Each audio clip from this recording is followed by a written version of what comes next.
Hello, friends and followers. Welcome back to the Block Blockers YouTube channel. Mike Robertson report to the Block Blockers YouTube channel. You want to give away? Get here and claim it. Oh, feels like there's some defect in the glove. Defect. Error. Okay, zinc, copper.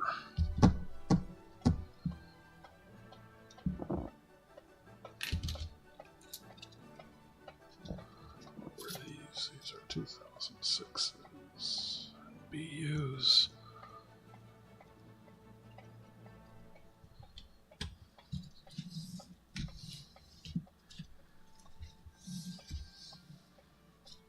Never take my soul.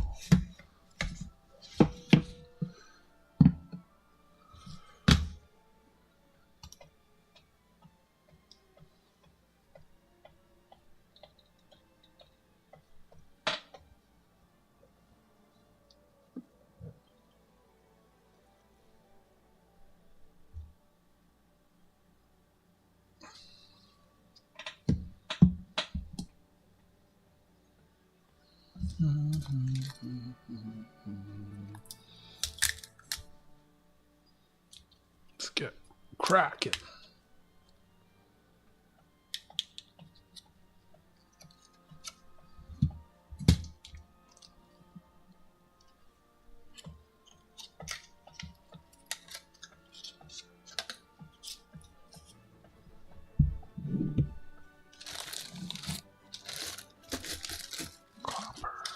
Zinc.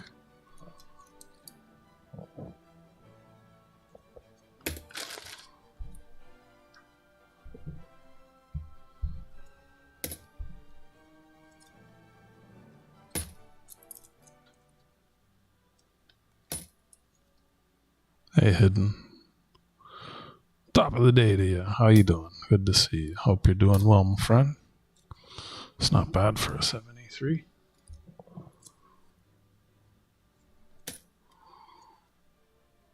What is that? Looks copperish. 19 what? 96 last year of copper. 76. 96. This is a second roll where I've been finding shiny 96s. 91 American. 90 what now? 98. Oh shoot. Well, I just made that mistake. No going back now.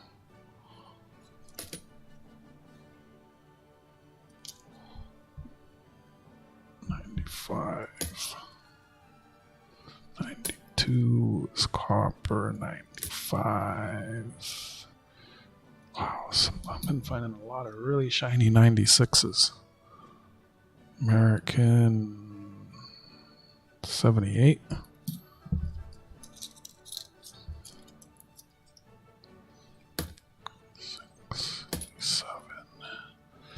Zinc. Shiny 95. That's copper. 86. 80. 87.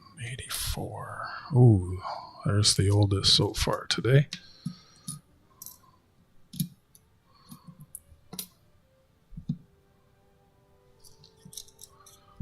Wartime penny.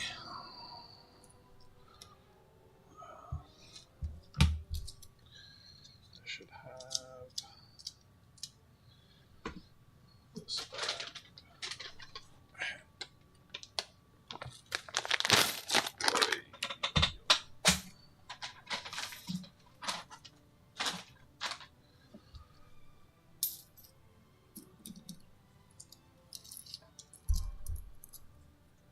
What is that?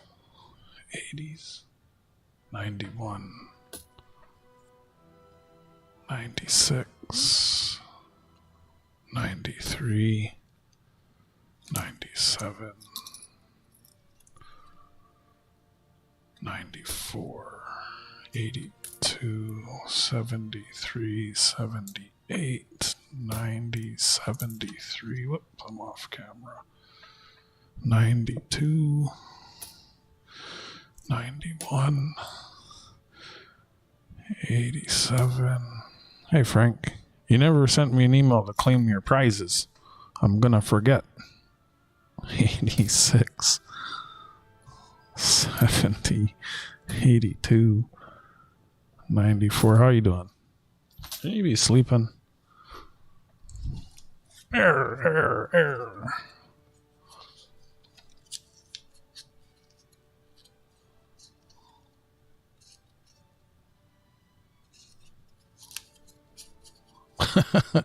Yeah, I was like, wait, I think Frank won something. You won a magnet and a coin, I think, and you're like, send me whatever. And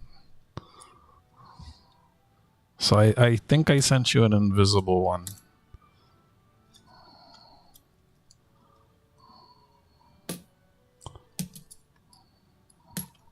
I'll get something out to you.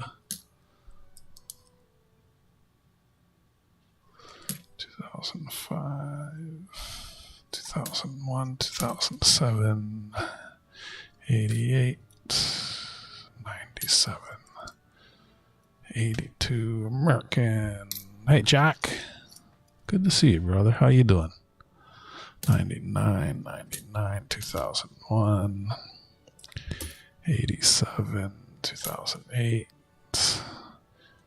84, 2000, 2005, 99. Night, Frank. Sweet dreams. 98. Thanks for clicking in and dropping a like, everyone. Just doing a few more rolls. I won't get through them if I don't get to them, right? 99. Yesterday's stream, I started, and for the first like 11 minutes of the stream, I didn't even have the microphone on, and it got me thinking that maybe I should do some ASMR coin roll hunts.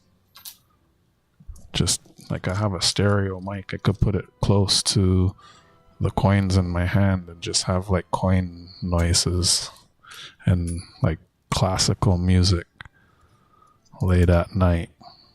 When I find stuff, I can be like, ooh, wow, did you see that? Just whisper and stuff. Be like sleepy music for coin roll hunters.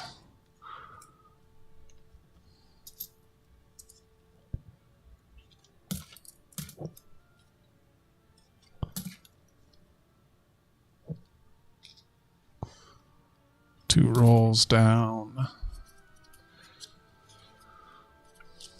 So these streams will be a couple hours, 10 to 20 rolls, 10 rolls minimum, depending on how many people there are. After I go through the first 10, I'll decide if I want to keep going.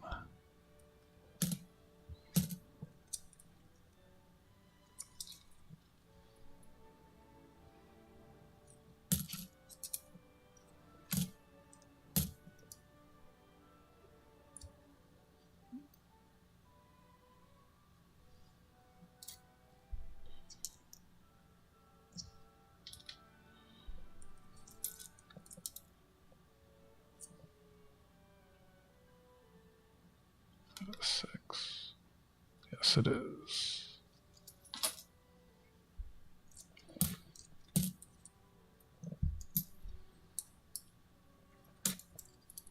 Separating the copper from the zinc, the Canadians from the Americans.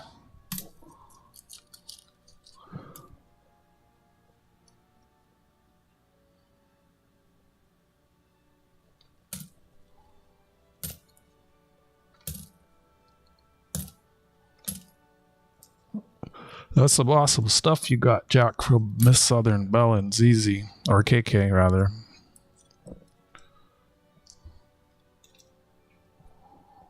That frame for the arrowhead, that was pretty neat piece of craftsmanship.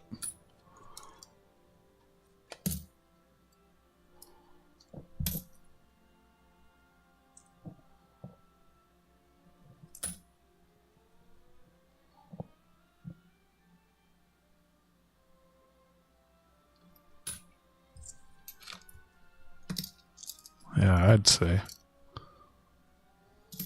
And diamond paintings too. Miss Southern Belle, every time I'm on her stream, she tells me that I should diamond paint my skateboard.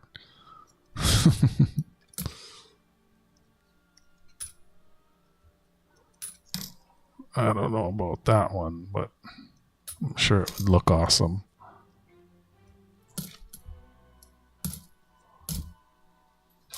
Three rolls in, going a bit faster than yesterday.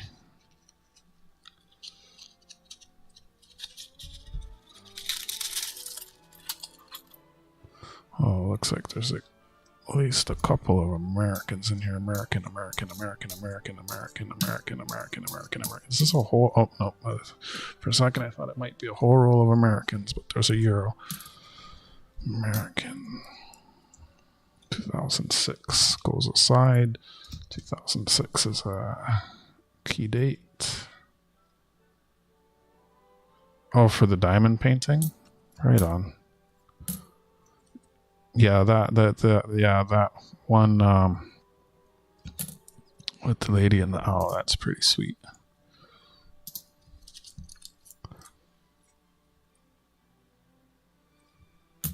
American. No Wheaties though. This is an interesting roll. It looks like, oh, key dates and Americans.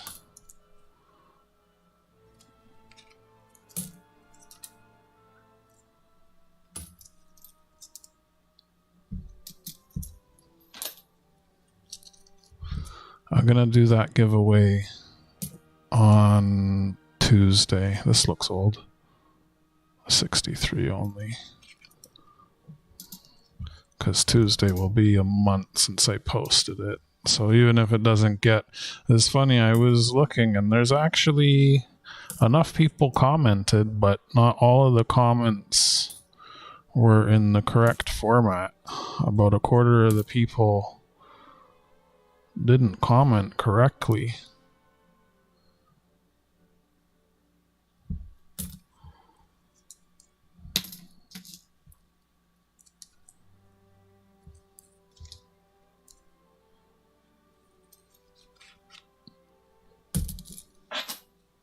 Roll number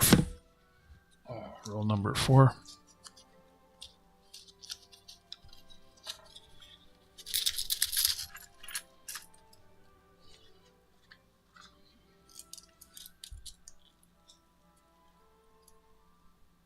I don't go to my mailbox every day.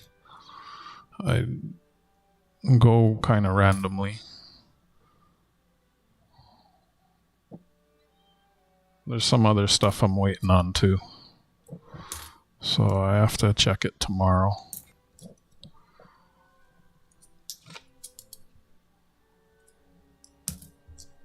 Yeah, I have a mailbox.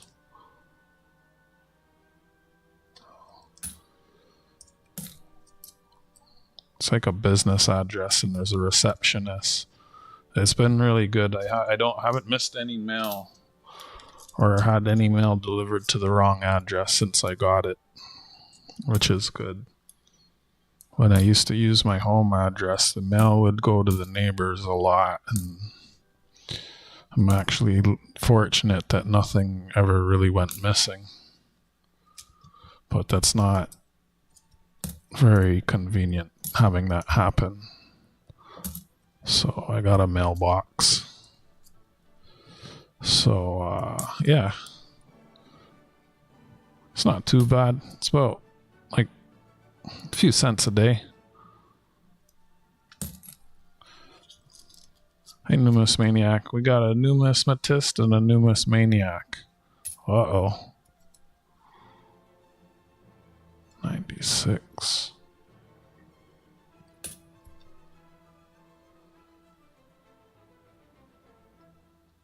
$91. 2008. 83. What is a penny? 2001. 78. 2006.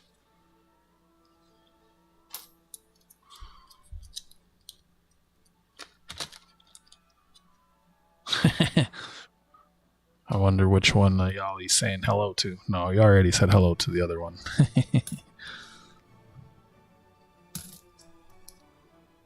Good to see y'all. Thanks for clicking in. Appreciate y'all hanging out. I'm just going through some rolls of Canadian small cents. If I don't get to them, I won't get through them. So I'm trying to chip away at the small pile I have. That'd be like, I think I have like, well, I have more than 20,000 of these little buggers. So separating the copper from the zinc and the Canadians from the foreigns. And the coppers I kind of put into 3 piles. 20s, 30s, 40s, 50s. I don't get many of those. 60s and 70s into a bag. The 2006s I'll go aside to look at later for that one. And then would that be 1980 to 1996 copper go in one bag, and then all the zincs go in another, and then all the foreigns get sorted out separately. Usually my sorting is a little more involved.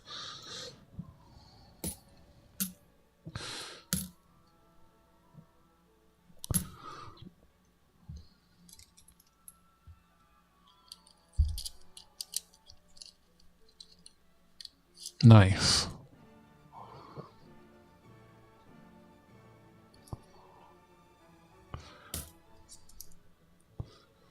If I found something at my LCS, I think I could probably negotiate it down a little bit. He's usually pretty pretty good to me, but there hasn't really. He doesn't really have too much. Like,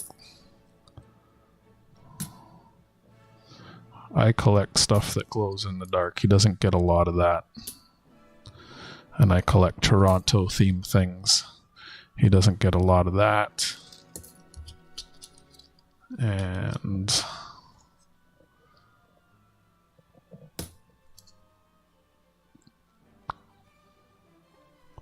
but everything else, yeah.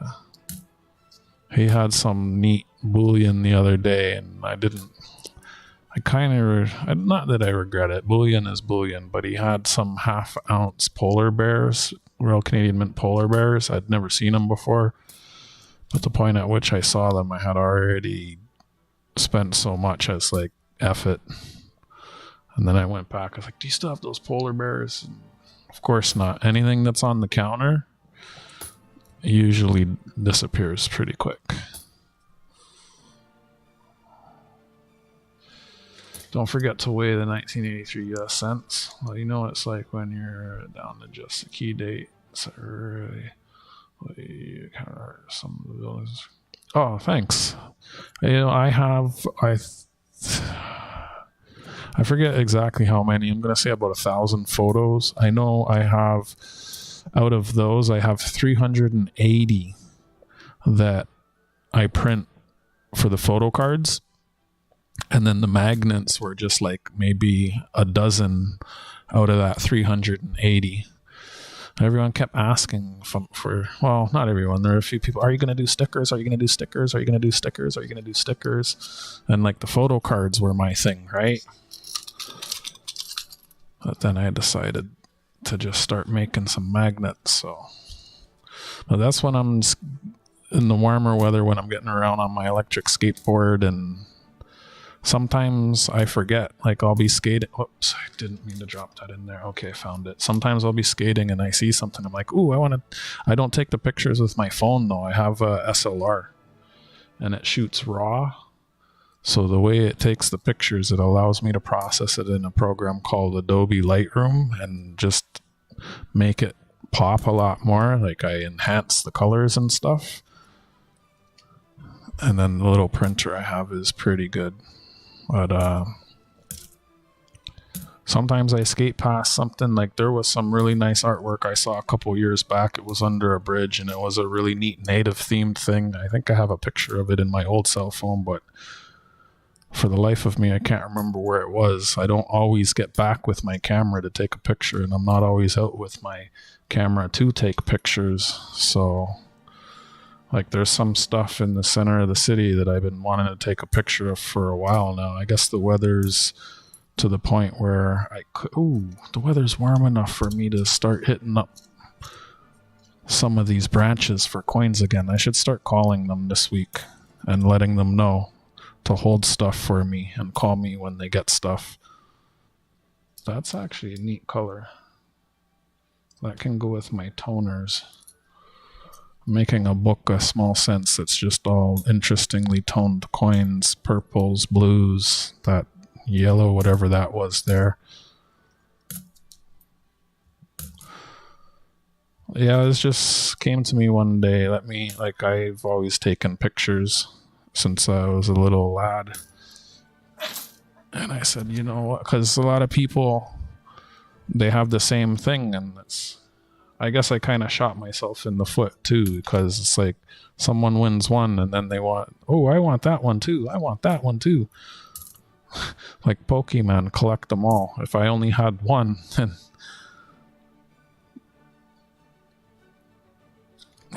yeah. It's like, I got Jack stickers. I don't need any more. And when I do get them, I just give them away to other people. Kind of shot myself in the foot. As people want more than one, which isn't a bad thing. Oh, wow. These rolls are going way faster than yesterday. So Frank left a comment on my video and he said, oh, I have feedback, because he left a silly comment. Frank's being Frank. And I said, hey man, why don't you leave a proper comment so we can get this because there's a threshold that I'm looking for as far as number of comments before I do that. So I was like, hey man, why don't you, I replied to his comment. I was like, hey man, why don't you leave a proper comment so we can, everyone will love you if we do the giveaway. And he said, oh, well, I want to see you skate around with the pig and take pictures of the pig in front of well-known buildings and have a contest having people guess where the pig is. My gosh. Like, what? Skate around with a piggy bank, taking pictures of it in front of buildings and asking people to guess where the pig is? Oh my gosh. Joker. I don't know about all of that.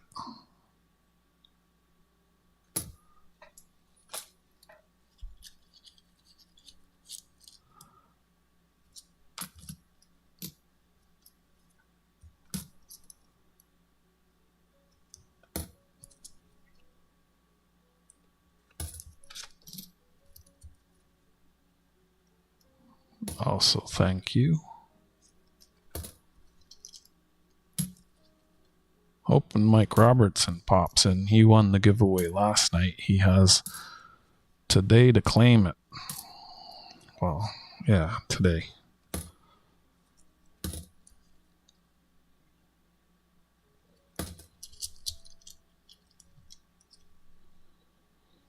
Suppose if he doesn't claim it, we could do another one at the end of this stream if get enough people. Seems a bit quiet in the chat today, though.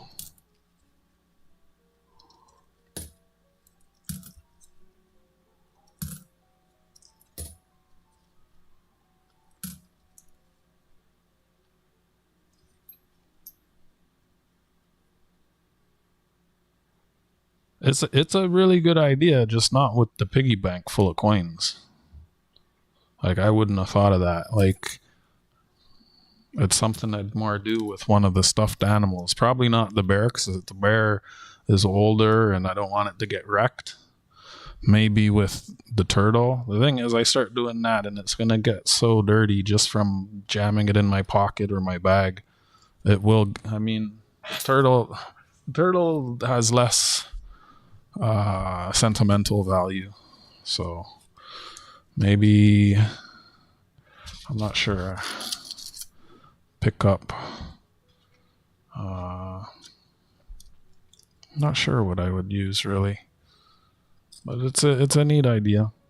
But I feel like it gives people who live in Toronto an unfair advantage, right? Like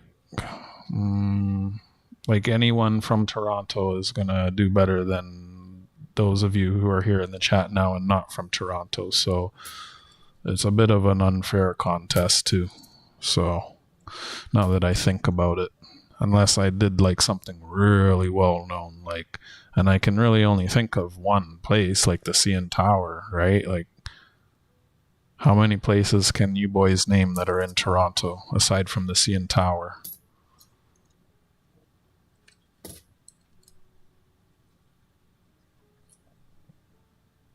You know, so while it is a good idea, it's not a fair play game.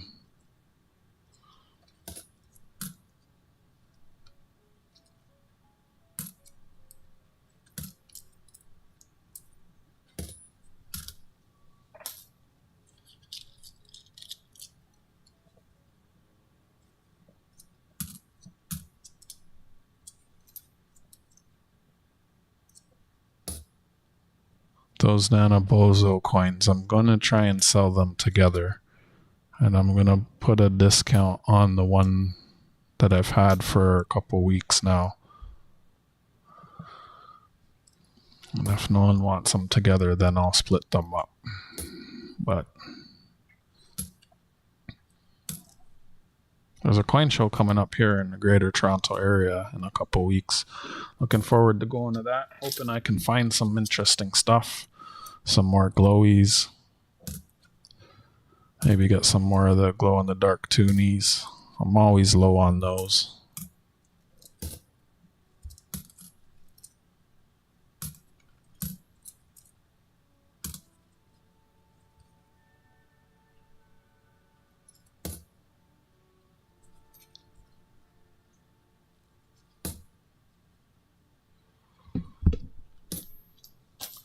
Wow, that was quick. 10 rolls in 30 minutes. Yesterday, 10 rolls took me 2 hours. I guess I was showing off a lot of stuff, so.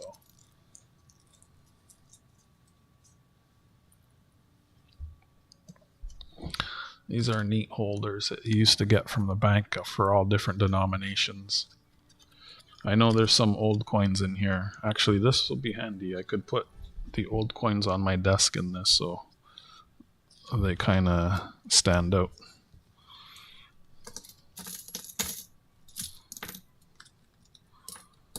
Thankfully, it's not breaking. I imagine that plastic's got to be getting brittle.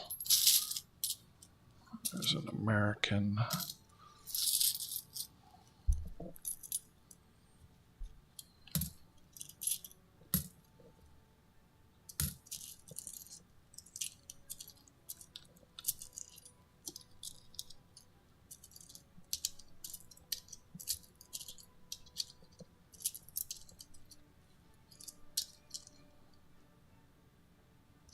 I would trade you a magnet for some of your stickers, Skipper. I don't have any of yours. I'd like to trade stuff. Also throw something else in there. I got Pepsi's been filling up with world coins. If there's a country like that right there is something from France during the war. It's aluminum, whatever that is. I don't even know if it's like I don't know. I don't think it's French, but I don't know if it's actually government, like legal tender.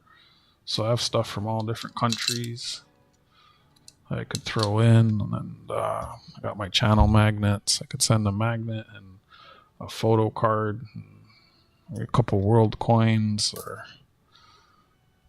I doubt there's much I have that you don't already have.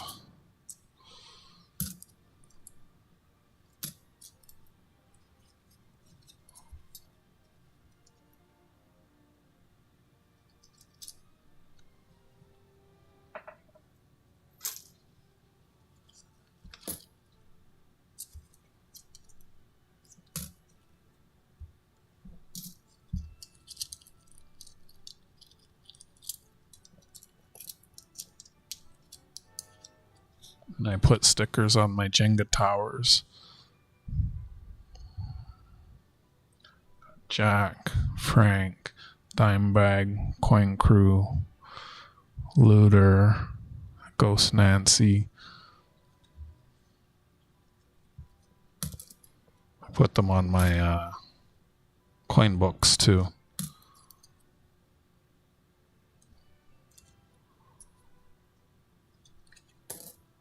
What is that? 74, 98 American. No Wheaties yet. Looks like I found a roll of American so far.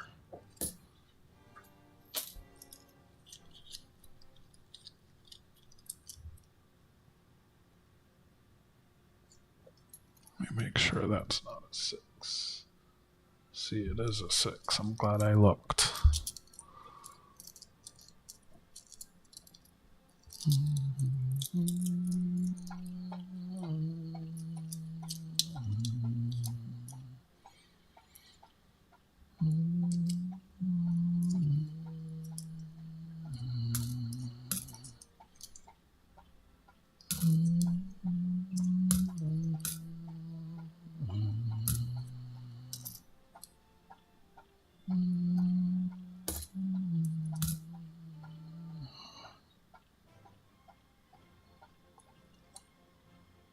Probably next week I'll get a magnet or two out to you, Jack, along with that square coin. I'm not sure if I have anything else aside for you at the moment. I still need to update my lists. So a couple larger little projects I need to do around the house too. Wow, that's 10 rolls. That's awesome. So we'll do another 10. I'll do 20. Maybe I won't. I don't know. We'll try and do 2 hours. See how it goes. I went way faster than yesterday. Less chatting, less show and tell. 2, 4, 5 makes a difference.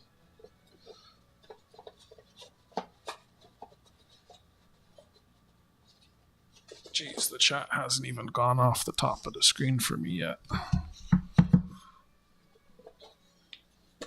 If at the end of these 10 the chat's still just as loud, I'm going to call it.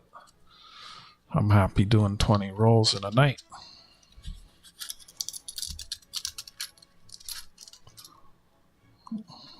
Good chance I'll be back again tomorrow.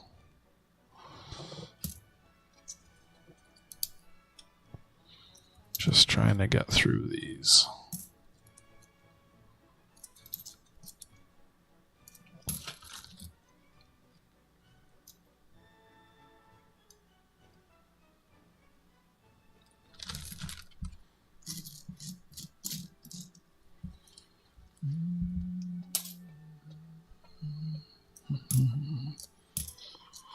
If you're lurking and you haven't entered the giveaway video and you don't know what I'm talking about, speak up. I'll be doing that on Tuesday.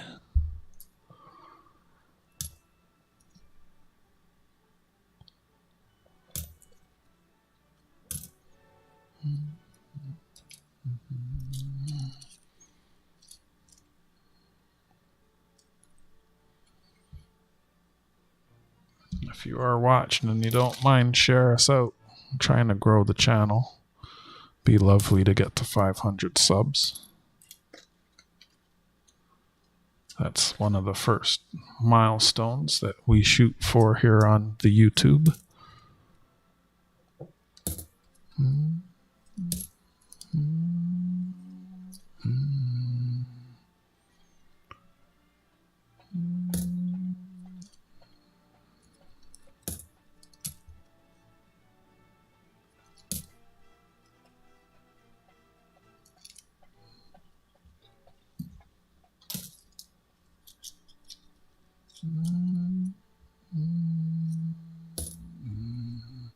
Steve Stevens. I believe I've seen that name before. Welcome to the Blockblockers YouTube channel. I hope you're doing well, friend.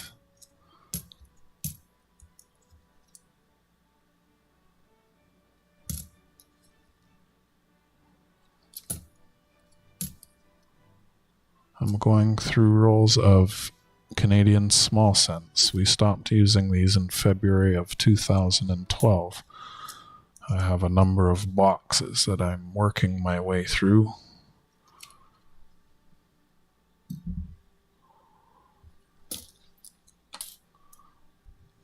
I sell them, I trade them.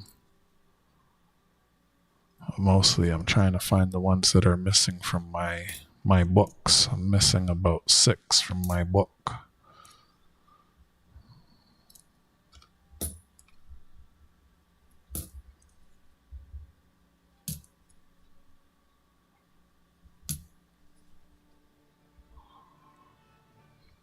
Not 100% sure. I think I've seen you in my chat before. I could be possibly confusing you with someone else. I'm curious how you found my little channel, Steve.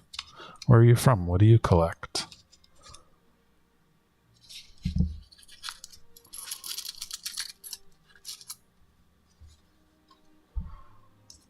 There's a US cent. Finding lots of those today.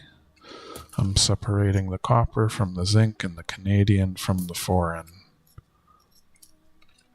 And then the copper gets separated into 2 different piles, and there's one key date that I put aside. Last year copper was 1996, so everything 1997 to 2012 goes into a bag of zinc. Everything from 81 to 96 goes in one bag. Everything from 60 to 79 goes in another bag. And then everything 50s, 40s, 30s, and 20s goes aside. I don't see too many of those too often. Unless I run into, like, I guess a roll that's a dump. And I might hit a whole bunch of them. It does happen from time to time. The oldest coin I've found, coinrollhunting, is this one here that I found in, as you see, I just found a 2-cent euro, so I am always finding international coins. I'm in Toronto, Canada, international city, so always finding foreign coins. I always wonder if it's from people traveling here or from people traveling there. They traveled somewhere for it to get here. Going through the cents is fun. Not too many people get them. It's because I'm in Toronto that I do still find them. Hi, Carrie. How are you? It's wonderful to see you. I got your message. If we can try and orchestrate that so that you request those during the sale, it's better for me, right? Because it can encourage others, right? So if we can try and do that.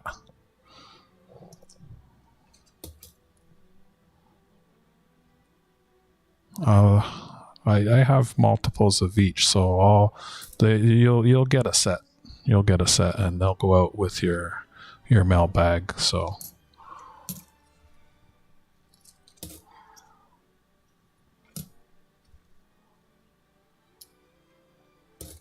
I was surprised I remembered that right, though. Sometimes I remember things. Scored 100 crisp Canadian $1 bills at the bank yesterday with consecutive numbers. That's awesome, said the guy who brought it in. Couldn't be bothered. Oh, man. If he brought that to a coin shop, could have easily got like 120. He could have at least made $20 easy, right? Just by bringing it to a coin shop. It's a little bit of gas money. Consecutive. Is it in a band? If it's in a band, it's worth more. If it's not in a band, then it's still worth something. But when they're consecutive and they're banded together, like, those ones are usually worth the most. But it's easily worth double if they're uncirculated. So that's, some people, everyone feels differently about money. Some people have a lot of it, some of us don't, right? So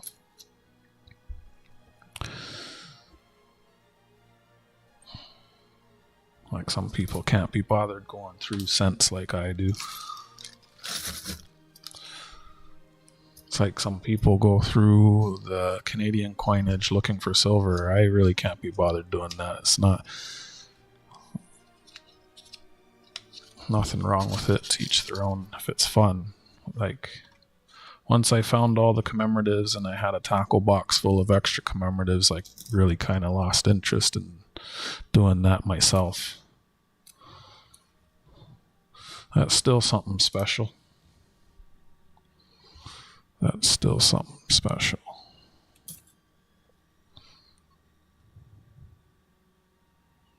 Just go on eBay and you'll see what they're worth.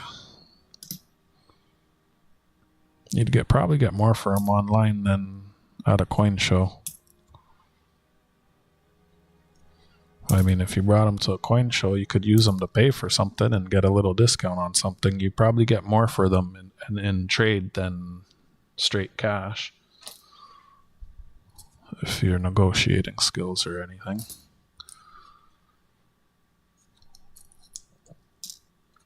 How you doing, Carrie? It's nice to see you. I'm still on the fence. If I in hinder hindsight, I probably should have ordered the 4th coin and just put together a complete set. I'm probably going to pull, like I'm going to have 3 of them. I'm probably going to pull the 4th one out of my own personal collection and just price it accordingly so that I can replace it. It's no big deal. It's not like they're low mintage or rare or anything. I mean, I don't even know what the mintage is, but I don't think they're rare or anything. Like they're readily available. So I'm not concerned about it.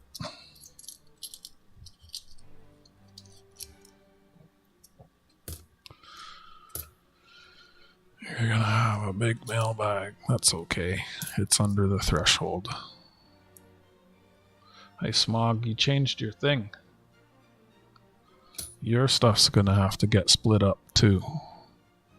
You have so much stuff here. Everyone's stuff will be sent out next week. I'm actually gonna start. I was thinking about doing it today. I'm gonna start chipping away at everyone's mailbags in the next couple days, probably over the weekend, and so that when next week rolls around, it's not an overwhelming process. I want to be able to get everything out next week before the whole tariff thing. And we'll see how much those things cost to ship. If it's a lot, I might ask you for like a $5 or something to help. As it is, it kind of sucks that I did package the one thing. It doesn't. My own first world problems. I'm gonna end up opening that one and repackaging it. You got so much stuff here.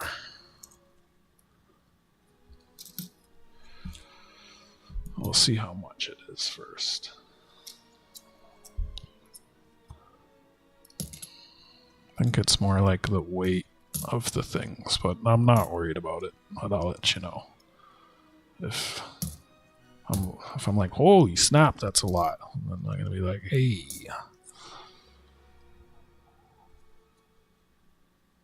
I will, Carrie. So I'm just going through a few rolls. I'm on roll number, coming up, 1, 2, 3, 4, 5, 6. I'm coming up on roll number 13. I got some new stuff this week. Next week will be maybe the last pre-tariff sale on Tuesday at 8. And then, oh, Smog, I don't think you've entered the giveaway video. Have you? Smog and Stevens. You guys haven't entered the giveaway video. When I get to the end of this roll, I'll drop the link for that.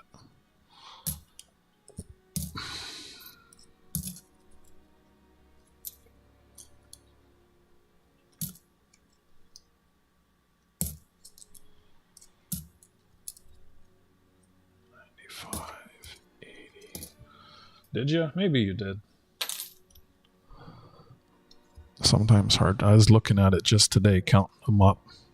if everybody had left a valid comment, we would have already done it. But I'm gonna do it on Tuesday, regardless of whether it reaches the threshold or not, because I don't want to be asking people to jump through hoops and then not doing the giveaway, because then in the future they may not jump through those hoops, right? When I'm like, hey, answer these questions. Because it was really helpful knowing what, like that was good information for me.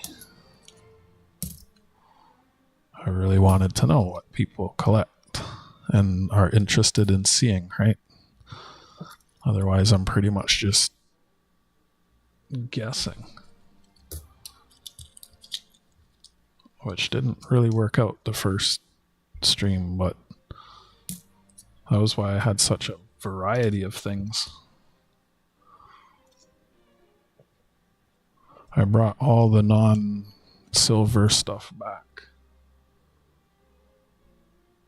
I think that's 96.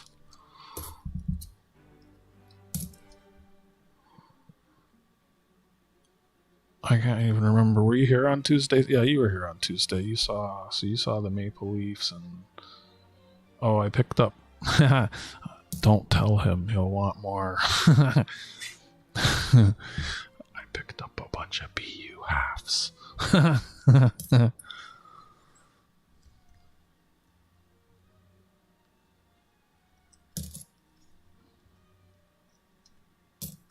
I got the old ones first, and then I was like, you know what, let me go back and get the BU ones while I can. It's not every day you see bunches of BU Canadian halves, so it wasn't intentional. I just couldn't really budget getting them all at the same time.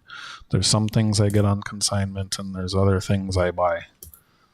And the old constitutional stuff, I buy that stuff outright. 85.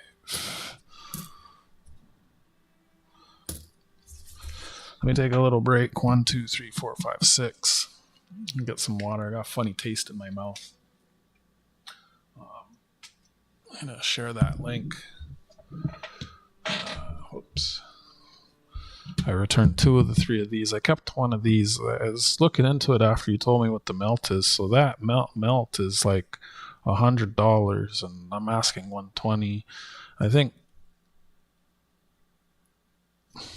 it's not ridiculous, but I understand people not want it.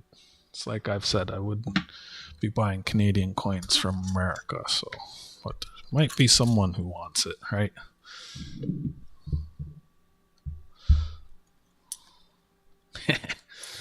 Shinies,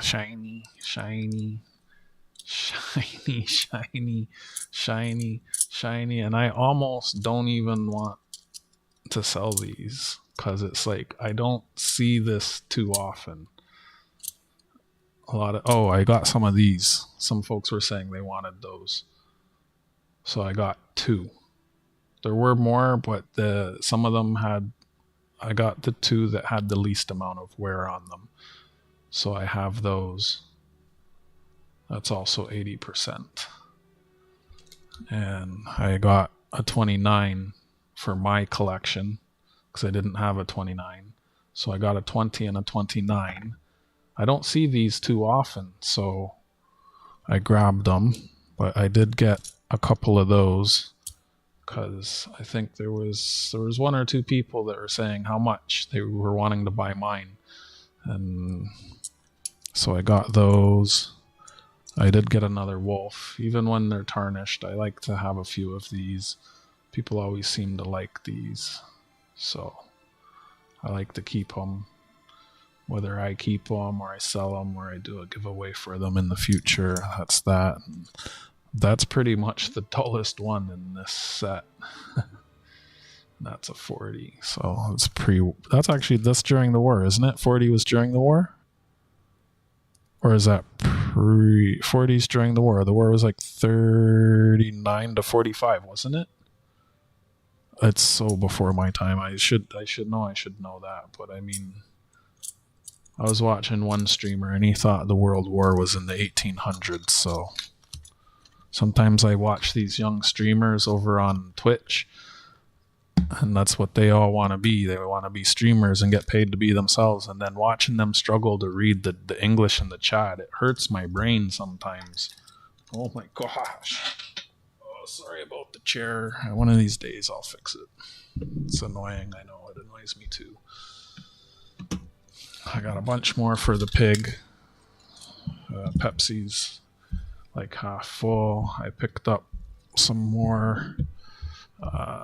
This is stainless steel. That's a Husky mushing group pack. I forget what that's the anniversary for. The capsule's a bit scuffed. I picked up the 10-year anniversary dollar. Sterling silver.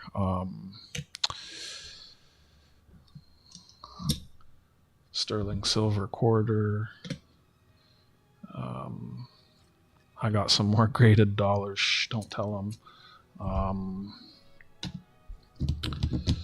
I'll take these gloves off for a second, drink some water. Funny taste in my mouth. I got some other stuff here. I don't know if I'm going to try and sell everything, but... And then April 1st, I'm not sure what I'm going to do. I mean, we'll see. Because the thing's supposed to happen for the third time on April 2nd. So April 1st, I mean, if you're a return buyer and you want to buy stuff at that time, and you understand that it could be delayed and there could be tariffs and you still want to buy, I'm okay with that. But I don't think I would want to sell to any new buyers on that day. You know any Jamaicans? I got some Morgans. Not the Morgans that you... Not American Morgans. They're Jamaican Morgans. Captain Morgan. Struck at the Franklin Mint. Jamaican $10. I think it's 1.1 ounces of sterling. 1974. Wow, so that's 51 years old. Dang. Still in the mint thing. So, I got those. My dad's from there, so sometimes I grab those things. But this one's cool. I don't... Jack wants this one.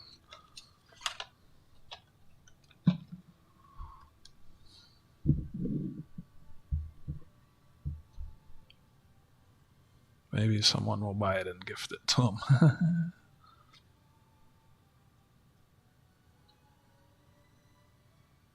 But I'm going to try and sell them together. If no one buys them together, then I'll break them up. I have to do the math on it. I'm not even sure what I paid for them. I know how much I paid for all the sterling silver, but I have to calculate how much it cost me and then go from there. Like I texted one of my friends, and this morning he asked me the same thing, and I need to do that. But I sell stuff on Tuesdays, so... And that's usually when I give my prices. I normally don't give prices before then because I price in US. The exchange rate changes every day, so does spot. But I mean, how much is 1.1 ounces of sterling silver right now? I had like $5 or something. It'll probably be around that. Right? Maybe a little more. Because when I'm auctioning, I try to add a little bit. And I'd be keeping one of the Jamaican coins. And I also, there's the full set too, with all of the coins. And 3 of them, I think, are sterling silver. And I think it's like 3-ish ounces of sterling. I could be wrong. I know that there's one of those still. And it's in the clamshell from the Franklin Mint, and it has all the denominations. Let me go get some water. I'll be right back. Oh, I'll share this link. I know at least one of you haven't dropped a comment, so it gives you something to do while I'm hydrating. should stretch your legs and hydrate yourselves too. I've been here for an hour. I try to take a break every hour so that I'm not cramping up or anything like that. So it says 2 weeks ago I posted this. Share, and this Tuesday I'm gonna do the giveaway during the stream. The video is about 3 minutes, and it says in the video what you need to do to enter. If you're sharp, you can pick it up from the comments, but it helps if you watch the video. There's a few people that were close, but they didn't. If your comment has a heart, you entered correctly. I went through today and I actually took hearts off of the ones that, so that I could easily count them. Only the comments with hearts are valid entries. So there's that. Yeah, short video, 3 minutes. Leave a comment. Video tells you the format that your comment needs to be. All right, I'll be right back.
Got a few new tokens too. Some of them are pretty neat.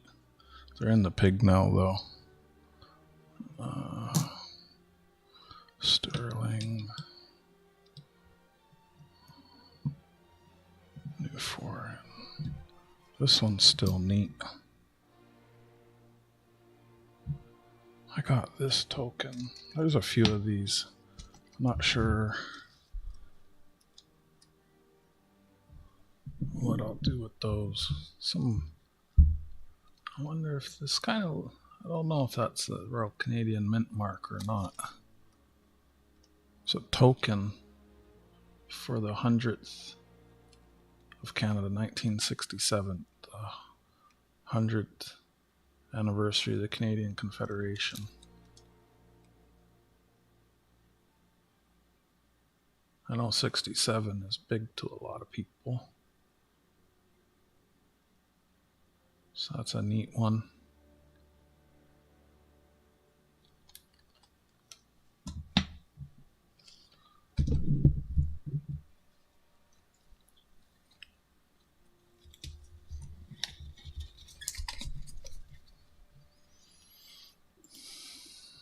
Thank you for the 9 likes. Quiet stream tonight, that's okay. If you have a following on YouTube and you don't mind sharing me out, that'd be wonderful. Trying to get to 500 subs. I always forget to ask folks to do that. I guess not always if I'm doing it now.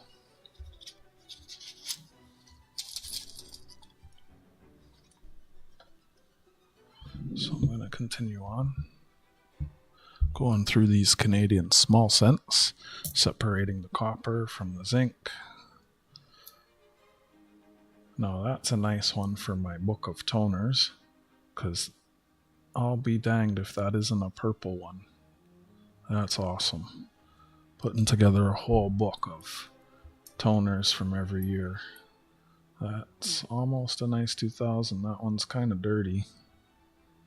I wonder if that would clean up and stay toned. I've no idea. I'll put it with the toners. Fortunately, that's something I decided to get on halfway through going through all my boxes. I just kept seeing these beautifully toned coins, and I was like, you know what? I should start putting these aside. I have like a whole bag of them now. I'll go through them one day and cherry pick all the nice ones. That's a nice 95. Separating the copper from the zinc, the Canadian from the foreign. The copper I separate into 3 different groups, depending on how old they are.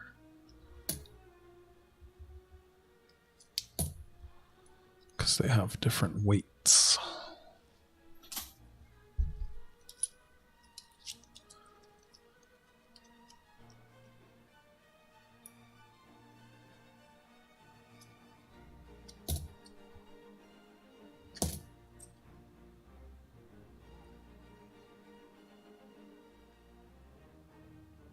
I hope you're doing well too, Jack. Appreciate you hanging out. Sorry about my stupid comment yesterday. I know I apologize. Sometimes I'm just trying to be funny and my brain filter doesn't work fast enough. As soon as I said that, I was like, fuck, that was stupid. I blame Tasha. She can be fun to have in the chat, but I'm gonna have to tell her when I'm doing sales, you need to just be somewhere else.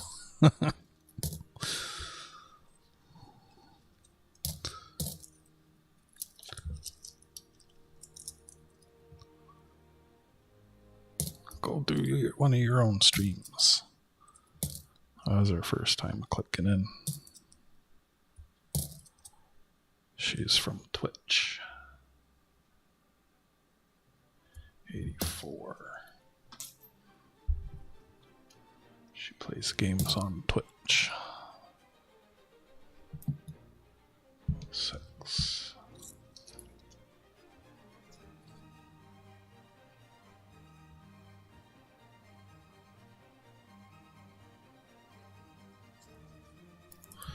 Yeah, I'm still missing about 6 years, 6 coins.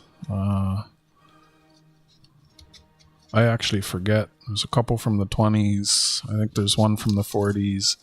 And there's the one variety of the 85. There's a rare variety and a 2006 Air. I'd have to look in my books. But I don't really tell people. Like, I've had people offer to send them to me. But then, like, if my books were complete, I probably would not stop doing this, but it would take a good amount of the enjoyment out of doing this. Like, when I find one of those coins, I'm going to lose my marbles. You know? Because with the quarters, when I was finding the U.S. quarters, and then I got books and started filling the books for the state quarters and the national park quarters, I traded with people, but I always tried to ask people not to send me everything I need. One, because like once those books are full, then it's like, okay, well, that chapter is closed. And like having stuff that's missing, it's kind of like I'm looking for it, or I'm asking for it, or it gives people something to trade with. If one person sends me everything that I need, then what, like what's the next person send me, you know? But also I'm grateful too.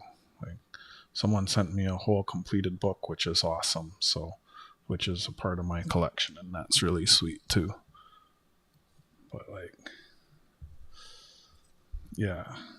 Or like my women's quarters, that's from I think 2 or 3 different people now, and regretfully, in hindsight, I wish I had been writing everybody's name in all of the books. I don't know why I wasn't.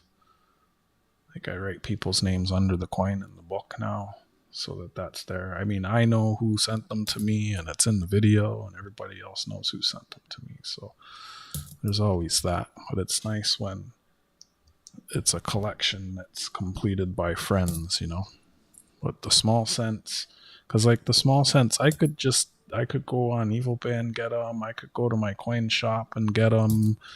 I've seen them at a coin show, and I talked the guy down, and I was so close to buying them, but it's like I have all these boxes at home, and it's like I've found all of them so far. And I'm sure they're out there. I just have to look. If I get through all my boxes and I don't find them, then I might feel differently about the situation. But also now I'm buying and selling stuff from the coin shop. So, you know, I have no doubt in my mind that he has them. And if I wanted them, I'd get them. That's probably the cheapest place I'd get them. There was, I can't remember who it was. Someone wanted to trade my missing pennies for toonies, and I was like, what? I mean, yeah, that's a good deal, but it's like, I don't want to do that.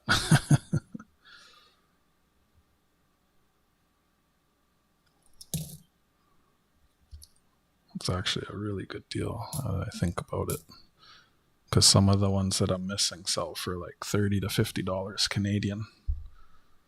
I know one is like 30 all day on evilpay. One is like 50 in really good condition. They're even more. So it's like, wow. Yeah, like when yeah, it's fun to get excited. Oh, that's kind of got boogers on it. That sucks. I wonder if that would clean up. That's one that I will have to actually try and clean, because that's actually nasty. So I'll try and clean that at the end of the stream here with some acetone. But those are both euros from different countries. See, I find foreign coins. Sometimes I find really nice stuff. Foreign coins, when they're in, well, I keep all of the foreign coins, and I've been putting them aside consistently, because I want to do a video about, hey, look at all the foreign coins I found going through small cents. I'm up to like a couple rolls of them now.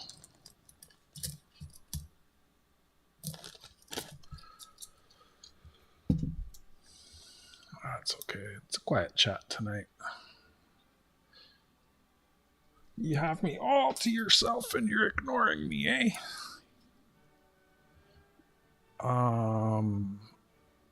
No.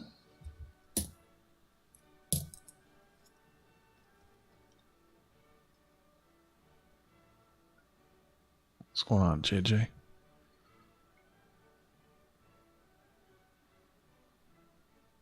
Is that 1995 or is that 2005?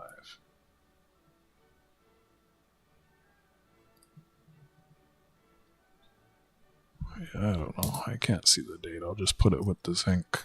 It was probably copper by how green it is. But I couldn't tell, so. Just going through some more small cents. I need to get rid of them. I'm not trying to hoard them. Wait, what was the oldest that I had so far? Oh, same. So I found 245. So I found 2 war pennies.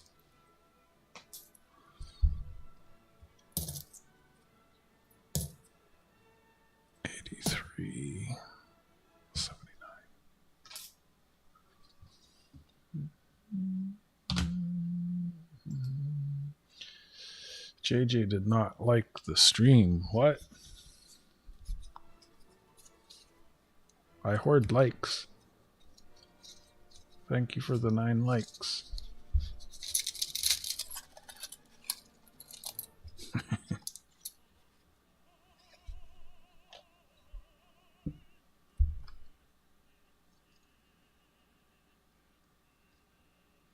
About out of sense or about out of being awake?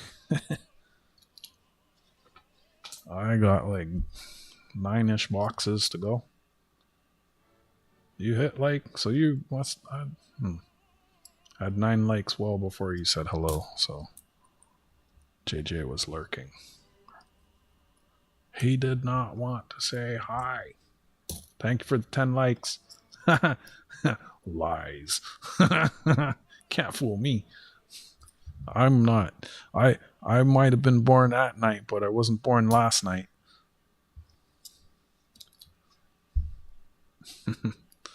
I joke. Shield scent. What was this in my hand? 64.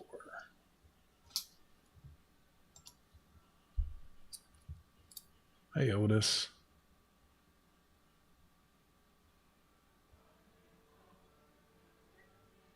Good to see you. How you doing?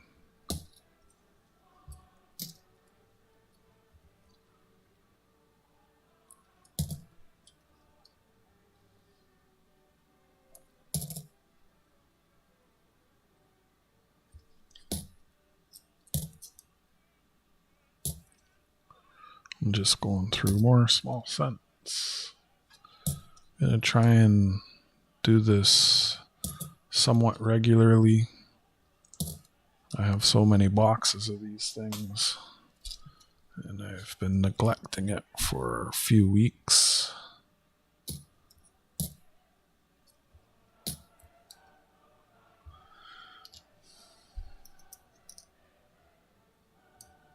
That's good. Glad to hear it. Glad to hear it.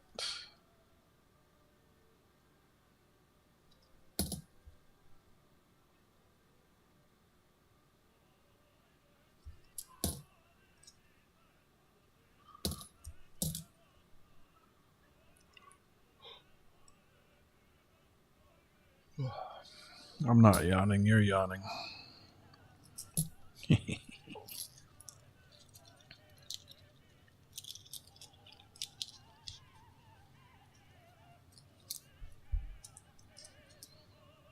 76, 61, 84, 87, 2004, 71, 2000, 2005, 2004, 99, 2004, 94, 2004, 88, and 82. Roll number 17 for the stream. Nope, this is 18. Roll number 18.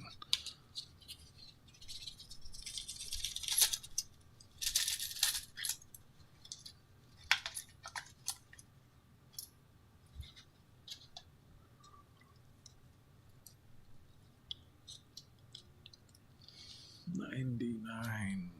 92 is copper, 93 is copper, 89 is copper, 86 is copper, 2005 is zinc, 2004 is zinc, Lincoln cent, 97 is zinc, Lincoln cent, 89 is copper, Lincoln cent, shield cent, 76 is copper, 2002 is copper, 2000 is copper, 2002 is zinc.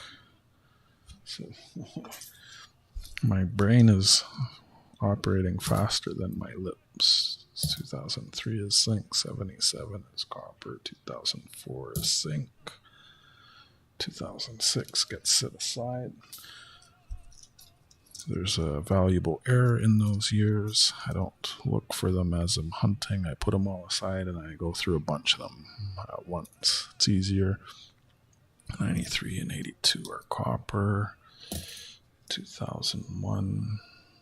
So there's 6 different versions of the 2006 penny. There's no mint mark, there's a Royal Canadian mint mark, and there's a P mint mark. When I'm at the end of this row, I can show you the mint marks, but there is a zinc and a plated steel version of each. And the P stands for plated steel. And there are some that got struck on a zinc planchet, so it's an error.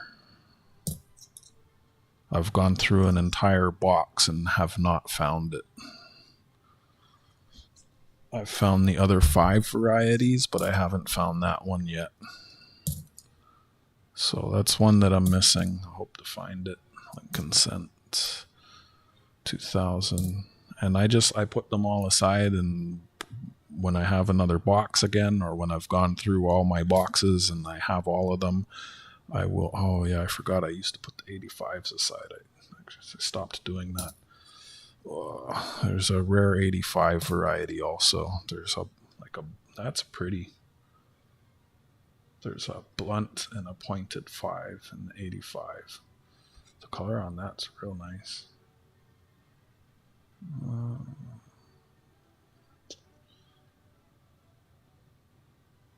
Do you see a lot like that, JJ, with the purples and the blues? Yes, 2006. So let's see, that's no mint mark. 2005, Lincoln cent. 98 is zinc. 87 is copper, another Lincoln cent. 85 is copper, another Lincoln cent. Some. Here's another 2006. That's no mint mark.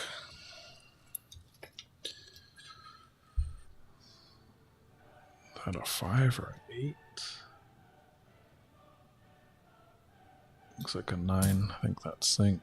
There's a 2005. So let me grab some more of these 2000s and see if I can find one with the mint mark.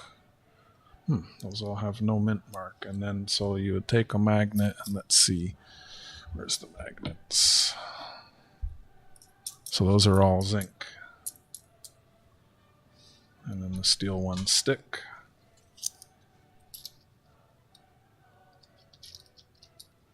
Let's see. What do we have here? So there's the Royal Canadian mint mark. And those also come plated steel, which is magnetic, and zinc, which is non-magnetic. And then I think the P mint mark is the rarest one. It's also the hardest to kind of see. If I don't find one in this bunch, then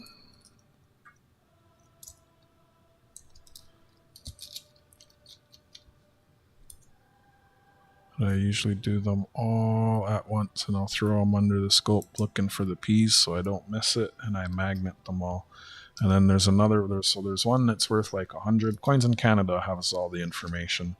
There's one that's worth like 100 in good condition, and there's one that's worth like 5. And the one that's worth like 5, I've found a few of them. And it's those two varieties are the ones that I don't give out. So this bag kind of needs to dump. Well, I'll count that at the end. I can count that, and that can go into my zinc bag. I can do that off stream. Yep, and then the 85, I forgot that I've been putting those aside. I'll just have to pull them. You know, I have that board I used to doing that on stream. It just makes the hunt take slower. So I sort. I separate the Canadian from foreign. I separate the zinc from copper. The copper I separate into 3 different.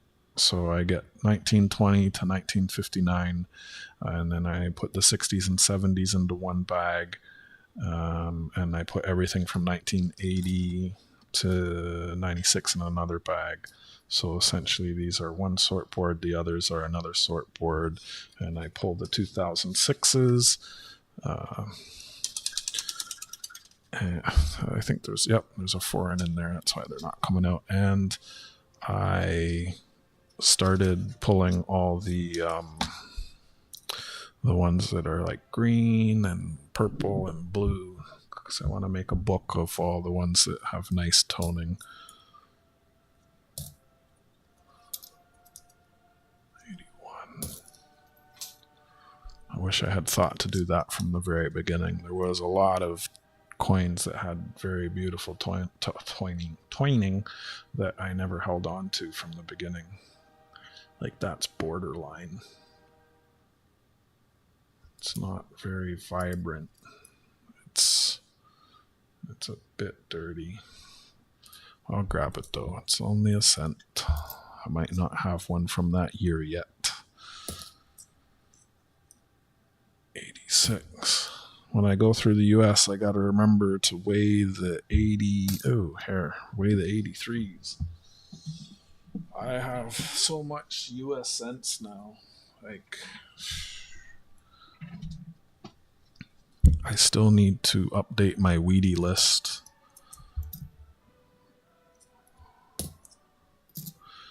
2004, American, Lincoln, 2008, 80.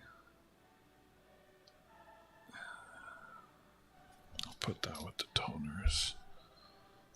Shield, 68, 2005, 2009 Shield. Now let's get this foreign coin out of here. Might have to just open this from the other end. You know, after yesterday's Butch stream, that actually, like 11 minutes class, oh, that must have killed some people. Like, Tasha had the stream turned up for the music that was quiet in the background, and then I plugged the mic in and I come in like super loud.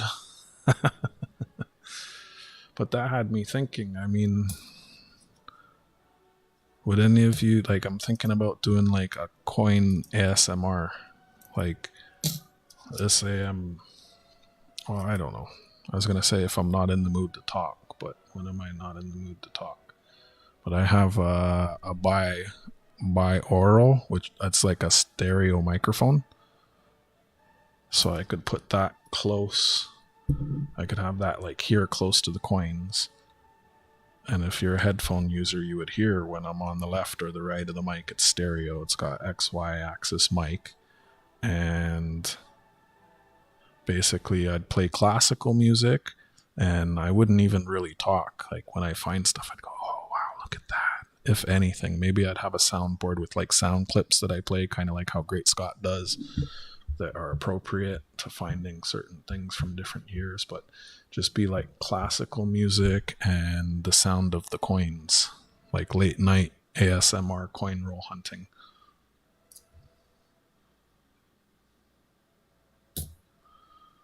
Something that yesterday's Butch stream made me think about doing. Because she sent me a comment on Discord like, oh, that's cool. I like classical music. I wish I'd seen that right away. I would have known that my music wasn't, or my mic wasn't on. Yeah, it'd be a nighttime thing. Like, you know, the nighttime's the only time it's quiet enough for me to do that. Like if I set up a mic just trying to get the sound of the coins, there's so much like daytime noise that like it would very much be something that happened. I think like my fridge and the furnace I'd have to do it once and see how those things sound. Maybe it would just be like background noise. Some people are into background noise and that stuff doesn't bother them, right? But last trip to the credit union by Lowe's store, they said I've hunted all their cents. I was thinking about that earlier on the stream earlier today. The weather is such that I can start calling around and asking for stuff again. The small cents, they don't, it depends. It's different from branch to branch. Some branches, I guess they don't have a lot of room in their safe, and as soon as they have like a box or two, they'll ship it to clear up space. Some places I go and they tell me that, like I've gone into some banks and they're like, oh, we had some yesterday. And I've gone into some branches and they're like, oh, we had some last week. And I've gone into branches and they're like, oh, we've had these for years. So it depends on the manager and the amount of space they have as to how long they keep the small cents. But once they ship them off, that's it. They're gone forever, pretty much. So now that the weather's nice, it's time of year for me to be calling around and trying to find them again. So I really kind of need to try and get through these. I mean, ASMR streams would be neat, I think. I think there's definitely another 4 in there. Look at that.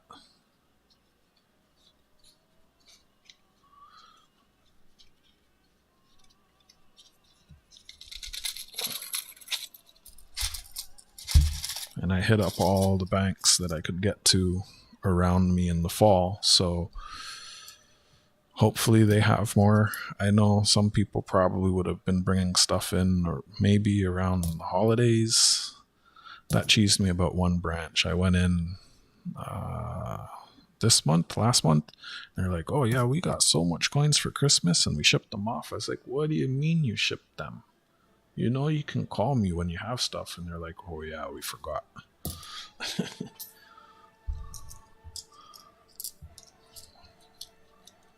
But now they know. I told them, don't ship them. I'll come and get them. I should probably go and get those soon.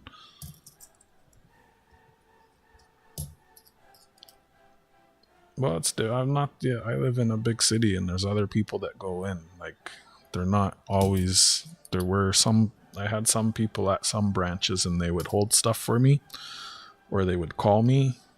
But everywhere is different, right? Like, I actually had someone who was super nice to me, but then, yeah, that went sideways really quick. If you know, you know. That's unfortunate that went sideways. I should have just kept that. Well, yeah, I should have just kept that as a professional relationship in hindsight, I suppose. But whatever.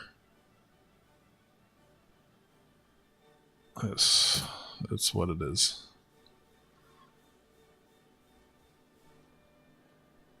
Some of the banks are nice to me. Like, I go to my coin shop once a week, and when I do, depending on the time, if the bank's open, I'll stop in and just ask, like, do you have anything? Do you have anything? Do you have anything? Some of the tellers look at me silly. Like, what do you mean you're just asking if we have old stuff or interesting stuff? Well, I mean, you don't learn someone's... Oh, never mind. Yeah. Some of y'all heard what I said yesterday. That was just the tip of the iceberg. Yeah.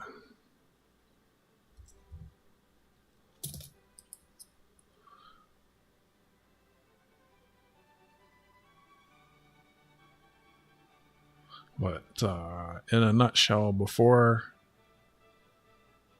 they were in the chat, they were ordering me coins, and after they started coming in the chat, they never ordered me coins, which was weird because it was like, I'm your number one fan. Like, will you order me coins? Will you order me coins? Will you order me coins? Will you order me coins? Will you order me coins? Will you order me coins? Never ordered me coins. I don't think I could ever. I could have an eternity, and I would never understand that person. Night, Carrie. I hope you rest well. Thanks for clicking in and hanging out. I have a set of those aside for you, and I'll try and get all my pricing done ahead of time and send you the link. And if you want, you can do a proxy again on the ones you want.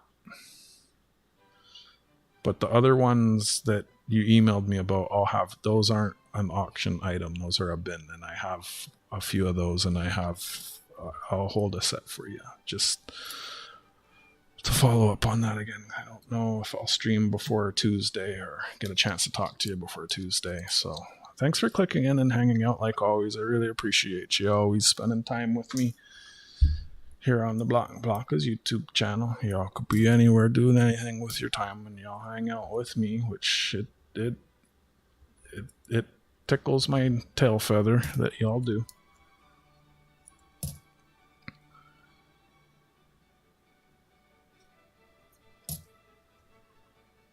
It's really nice of y'all to spend time with me. Time is our most precious resource that can't be replaced, so it's not lost on me when y'all hang out and y'all are nice, and a lot of y'all be trading stuff with me, and quite a few of you have added things to my personal collection.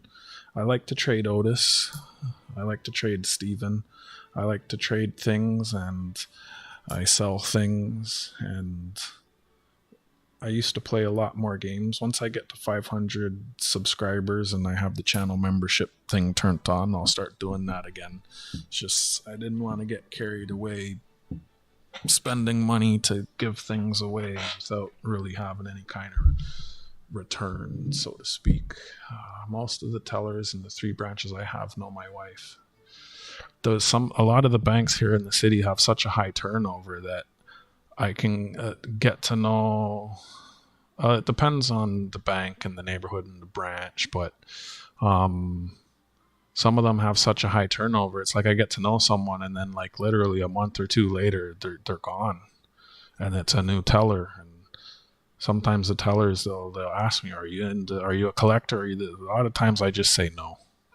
Like if I'm dumping coins and they ask me, I'll just say no. It's just easier.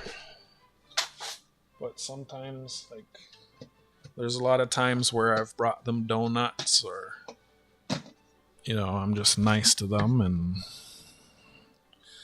I have a 2-gallon bucket here with the American cents. That's where these are going. Didn't find any Wheaties. That bucket's getting full. I might have to transfer that to a 5-gallon bucket would be really heavy. I wish I had kept that other 2-gallon bucket now. That's probably about 80% full. I'll show you. It's heavy. I worry about this handle breaking sometimes. It's 11:36 there as front. Oh, snap. My blocks I was lurking also tuned in during my half-hour drive home. It was a long day at work. Hey, Dandy Dave. So it's to right there. That's getting heavy. I don't know that this handle's going to be able to continue handling this weight. That's all American. That's actually not even all of it. This is a $25 bag. So I probably have a full, like I counted it. Like, one day I might get a book and do a book. I don't even know what to do with. No one really wants these. I don't know what to do with them. How you doing, Danny Dave? Good to see you. Thanks for tuning in. I've done 20 rolls. What are we at? I might do a few more. Please don't break. Please don't break. Please don't break.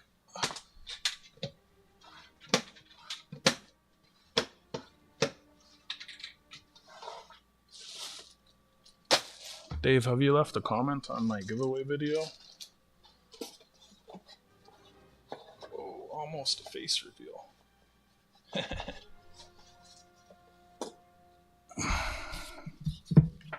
Let me switch my camera for a second. That giveaway will be happening on Tuesday. So I'll try and do. We'll see. I'm only doing 10 out. 1, 2, 3, 4. This one looks different. Get back over here.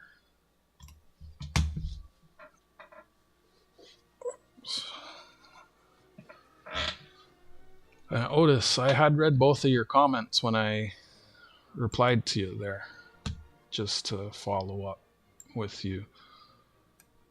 I left a heart on your reply. I thought maybe that would have, helped you to decipher that, but that's okay. But yeah, you left 2 comments. I had read both of them before I replied with my comment to which you replied to. There's 3 questions. You only answered 2 of them. So I'm trying to let everybody know. So everybody who, there's a lot of people who left comments, but they didn't want to enter, so they just left a comment to be supportive. There's some people that left a comment and it wasn't right, and I told them, and they left a subsequent comment or edited their comment. I'm just trying to let everybody know. Everybody who wants to get in, I want them to get in. I'm not trying to be sneaky or anything, I started doing coin sales about a month ago, and the purpose of that video was, 1, to give away an extra little piece of silver. I usually don't give silver away. I give away my magnets and my photo cards, which people like. If you scroll up, Numis Maniac was saying that he likes what I'm doing with that. I know Jack wants one. JJ and Carrie have one aside. People really seem to like those, and I think that's awesome that y'all like what I'm doing there with those.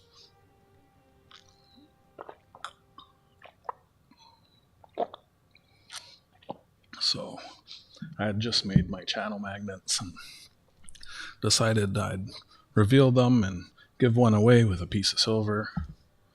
Just a small thank you, but mostly it was like a call to action. I wanted to know. The main question is actually the one you didn't answer. So, but yeah, it's to help me going forward with what I'm doing. So, like, that's why this is here. I have this here because a lot of people said, well, a lot of people said they collect bullion. A lot of people said they'd like to see bullion. So that's why I have a tube of these here now, right? And those are available. Yep. I'm in Toronto, Canada. I sell coins. I also like to trade with people by letter mail. But when I sell to the US, I ship directly via the United States. Actually, I need to send the folks from this week their tracking. Everything from this week got shipped out, and I need to get them their tracking so they know that it's been shipped. Yeah, I ship directly via the United States Postal Service with tracking, which is a really good service that I have access to. Just one of the primary reasons that I even do this. There's like 3 reasons I do the coin sales. One, well, I guess 4. 1, I'm close to my coin shop. 2, my coin shop lets me take stuff on consignment. Hi, SkyQuest. 3, my coin shop accepts US, which means I can accept US from you, which means you don't have to pay a premium. Like if you're paying me via PayPal and you're in USA and I'm in Canada taking Canadian dollars, you'd have to pay an extra 3% to PayPal for a currency conversion. So because I'm close to my LCS, because he's lending me stuff on consignment, because he's taking US, and because I'm able to ship directly via the United States Postal Service are some of the reasons why I'm even able to do this. So, but this Tuesday, there's a possibility it's the last pre-tariff sale. So if you're into Canadian coins, I'd say to come and check it out, right? So, because I've asked quite a bit. All of you collectively probably know more coin channels than I do, and I have asked quite a few times in the past because I would like to look at and see how, like, not necessarily my competition, but someone else in the community is doing what I'm doing. I know of the Americans like Can and Joe Durbin and CoinOp and Coin Crew, whose sticker is over here on the red tower, and quite a few of the smaller folks, like not smaller, but who have smaller auctions, like Walker and Sir Benji and a few of the other ones, right? So my long-winded question to you is like, do you know any Canadians that are doing auctions? I knew of only one person who, and he didn't do auctions, he just did bins, buy it nows, and he's not around really anymore, like selling Canadian and old Canadian stuff. But yes, do you know anyone else in Canada who does sales? I'm genuinely curious to know. I mean, there's gotta be someone else. I can't be the only Canadian doing auctions, am I?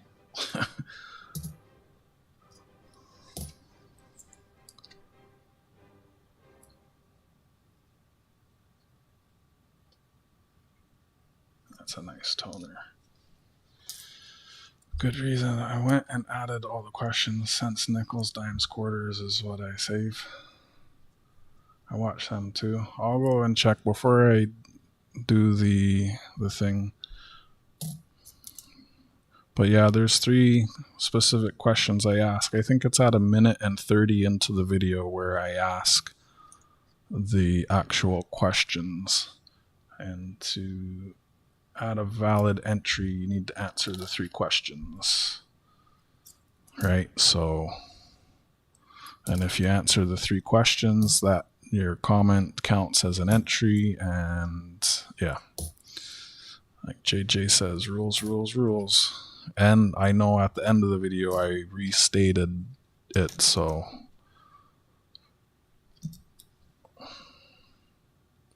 And if you're sharp, quite so enough of the people answered in the comments in a format where you're able to decipher what it is. Don't know any other Canadians who auction. What's going on, SkyQuest?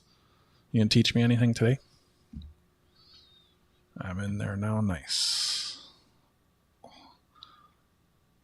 Every day or two, I check the comments, and so if your comment gets a heart in the next couple days or 24 to 48 hours, then you know it's a valid entry. If it doesn't get a heart, then it's not. Only comments with hearts are valid entries.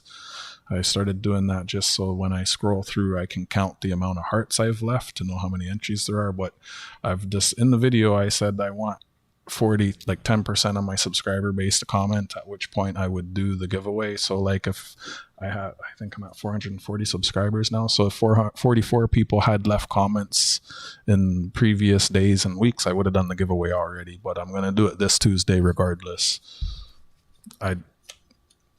If I sat here every day saying, hey, enter the video, eventually it would get there, but a month is enough time for people to enter. Anyone who doesn't enter, it's fine.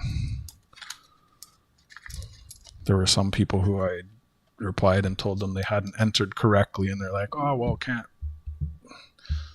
win them all, is what one folk said. You know, I was like, well, just like, you're missing one thing. And like, I would love for him to win because he's got some stuff here that they've already won, and I'd love to send it all out to them. Like, they got a number of photo cards here. It's another reason I'd love to get back to playing my Jenga.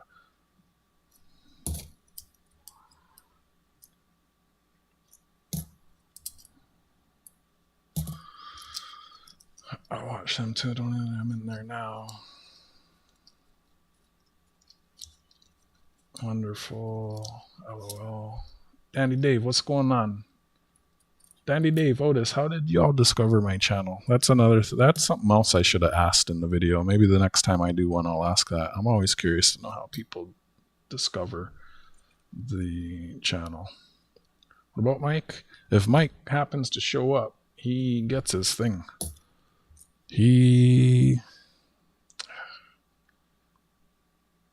I have his information. I could just send it to him, but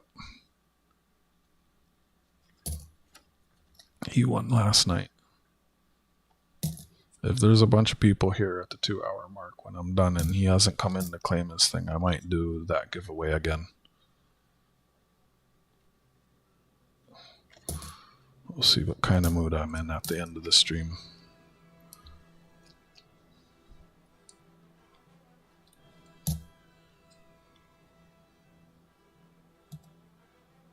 I know Dimebag. I think I've heard of New Miss Canada, but I'm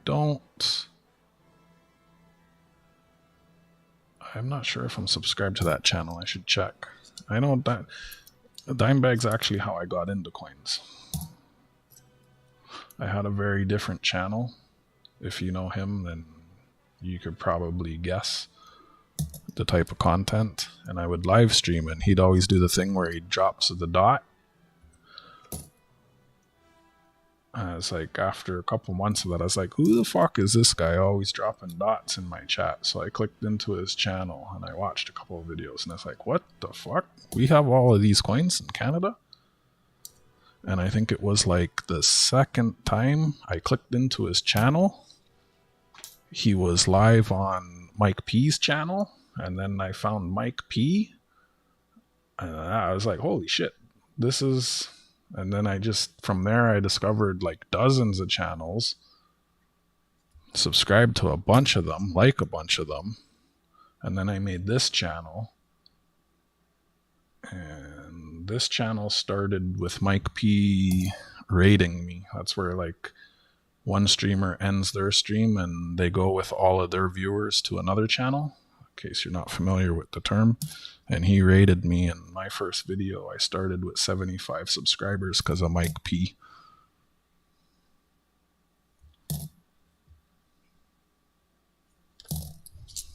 Well, he's a pretty awesome guy. Block was honestly did not remember how to discover your channel. Maybe through Nick Malone, or maybe. I find Nick and I quite frequently, we end up streaming at the same times. I don't get to watch him, he don't get to watch me. I've tried coordinating a hunt with him, I've kind of stopped trying to do hunts with anyone, really. I like just doing my own thing here. Except for Saturdays, I do hunts with Martin and the boys on Saturdays. But I've been having mixed feelings about that. Because it doesn't broadcast on my channel, so I'm doing a thing and it's not giving me hours. There's like, on one hand, yeah, I'm there and I get exposure to new people who might subscribe, but if I just stream on my own, I kind of get a similar growth. So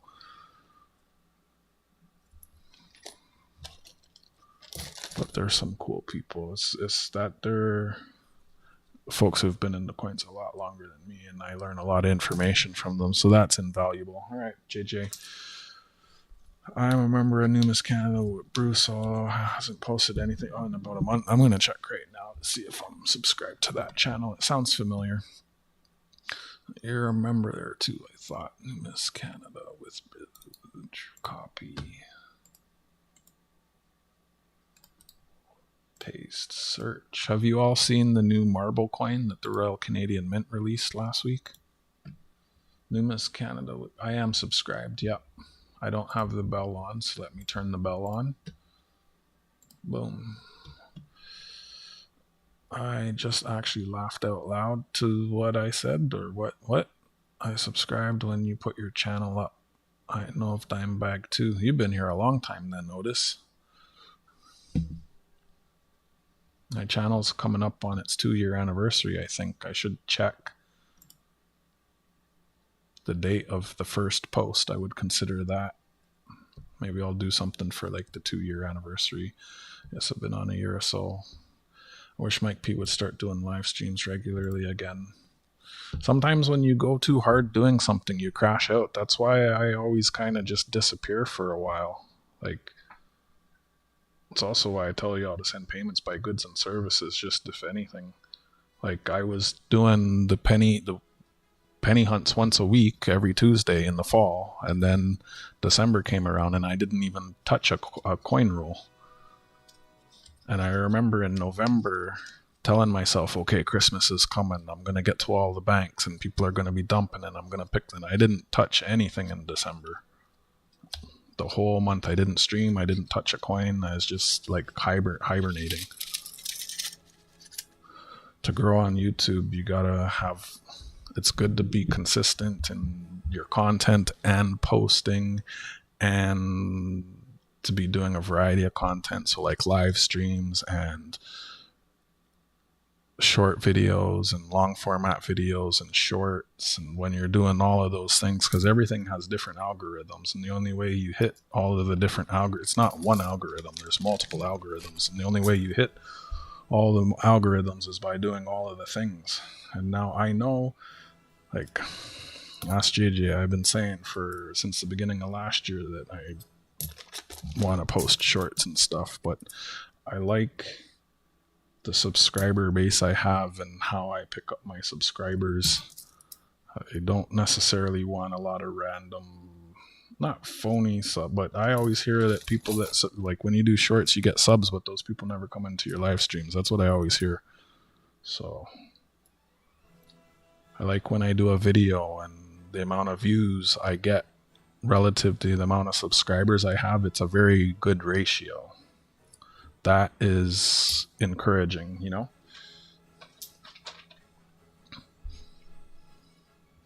I know, we don't need to talk about his health. I think, well, I was going to say I think I'm as well versed as others, but I know enough. Let's just put it that way. I know enough.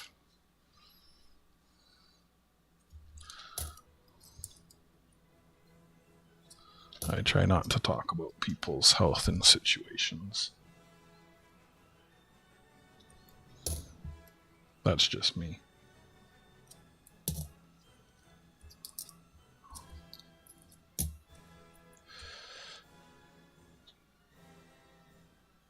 $89. 2004.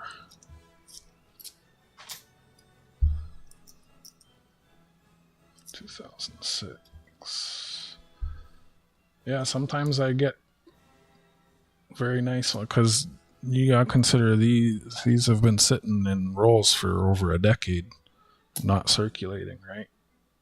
So a lot of times I get, but you see that there? That's not something I would keep.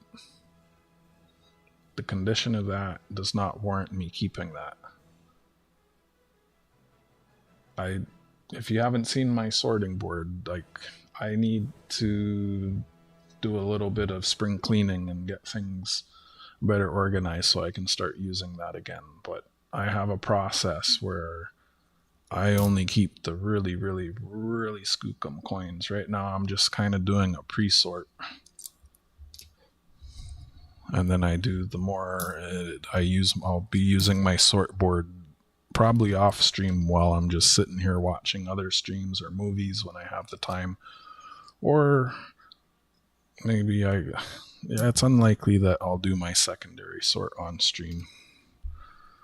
When I do the full sorting process on stream, it makes everything a bit slower. Like, I can show you more coins in less time when I do it this way, is what I'm saying.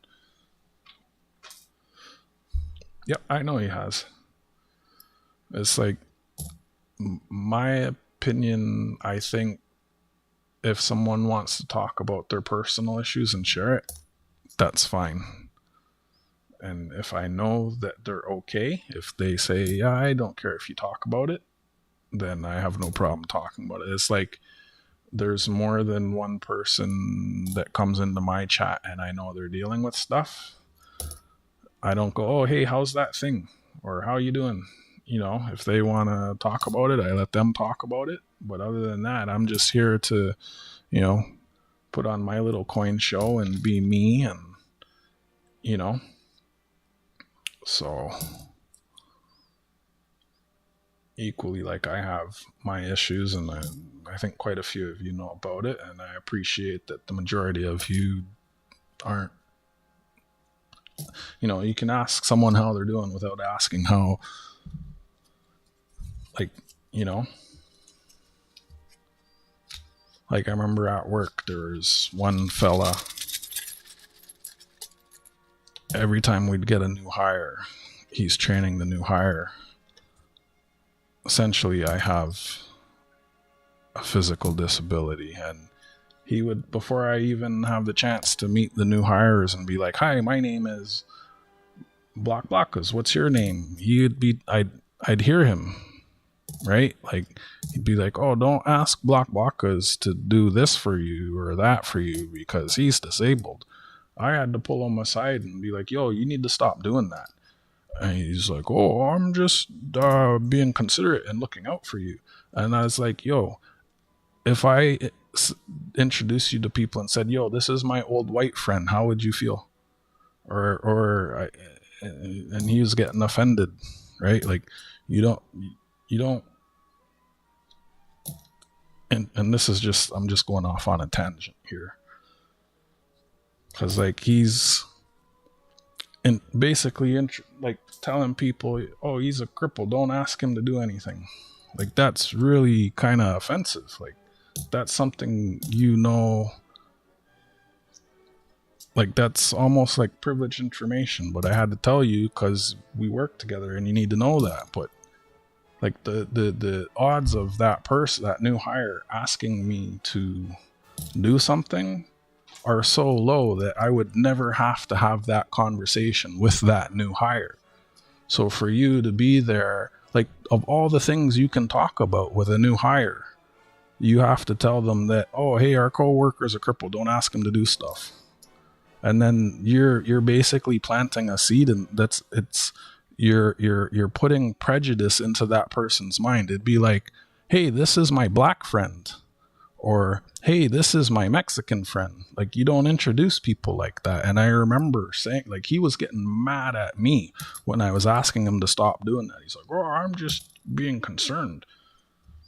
I was like, so I said to him, I said, if you knew someone in a wheelchair would you introduce them and say, hey, this is my friend in a wheelchair? I said, no, you wouldn't do that.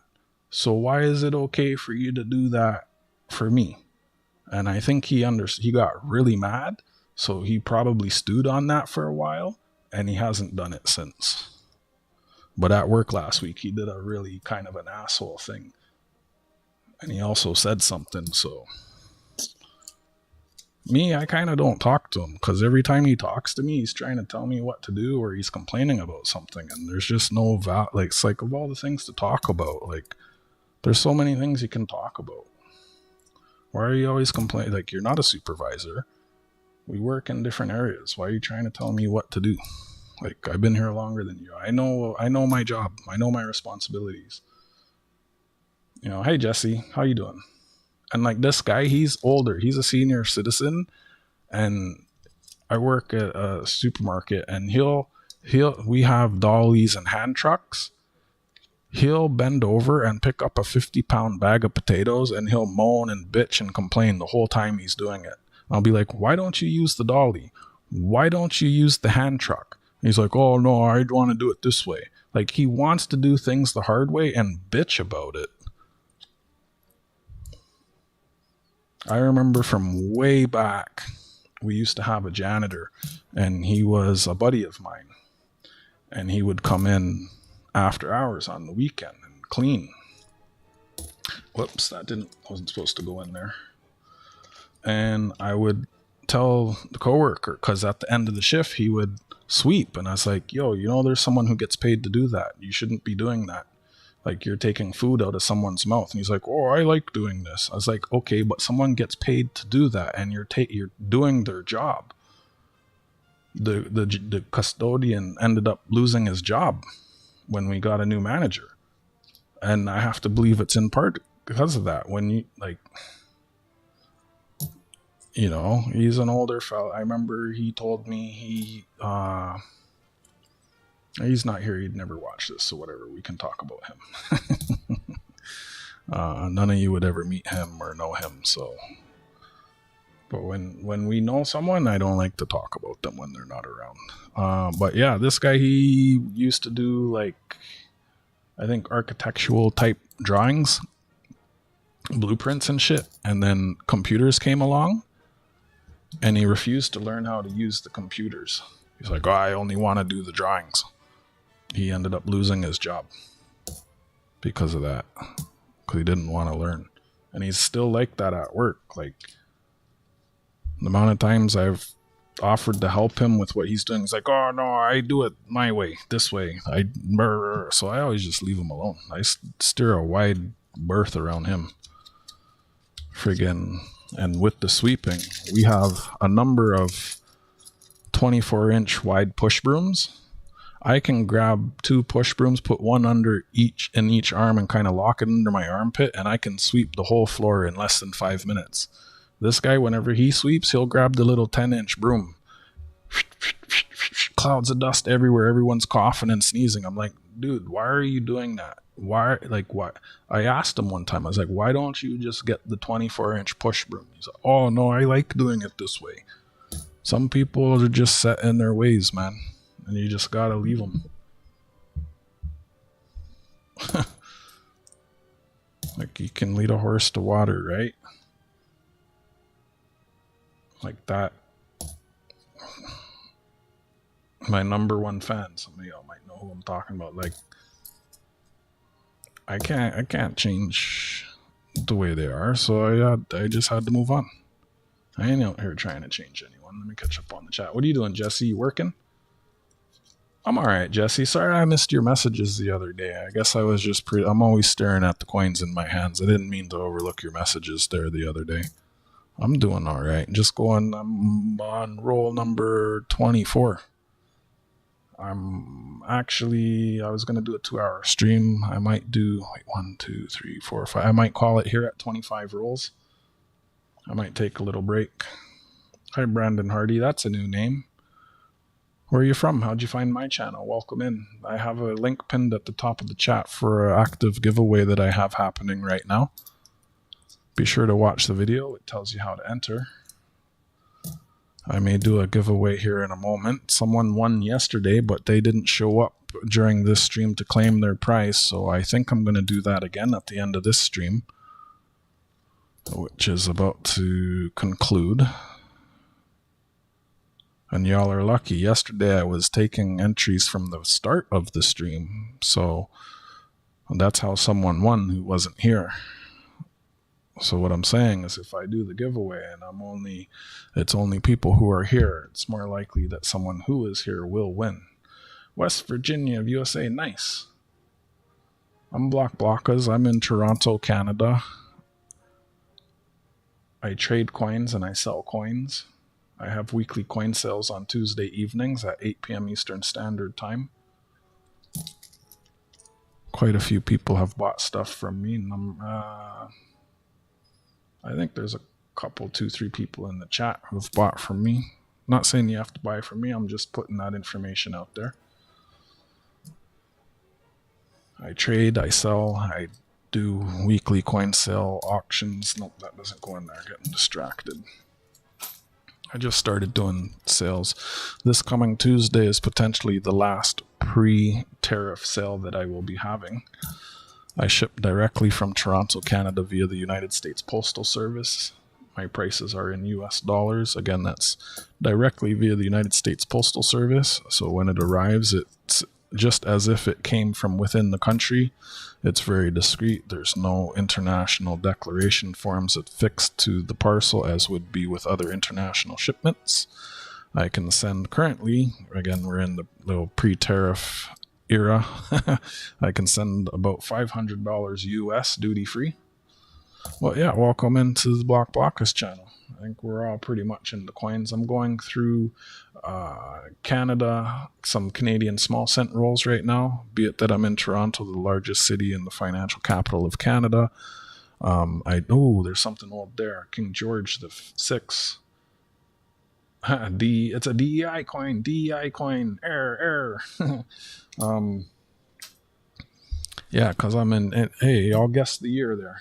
What do you think it will be? I was just flipping through a YouTube clip and found your video. So YouTube randomly suggested my channel. See, wasn't I saying that just on Tuesday, JJ? When I do these, YouTube pushes me out. And that I need to be doing these. Yeah, so hit the subscribe button. I have the one schedule I have right now is Tuesdays at 8. I do a weekly coin sale right now, which unfortunately for April 1st might get put on hold for new buyers just to wait and see what happens on the 2nd. But I'm going to continue doing them, whether the tariffs happen or not. I'm going to continue doing them. And we'll see how it goes from there. That's a nice toner. So yeah, I'm in Toronto, Canada, and there's a lot of banks, a lot of people here. And even though we stopped using these small cents in February of 2012,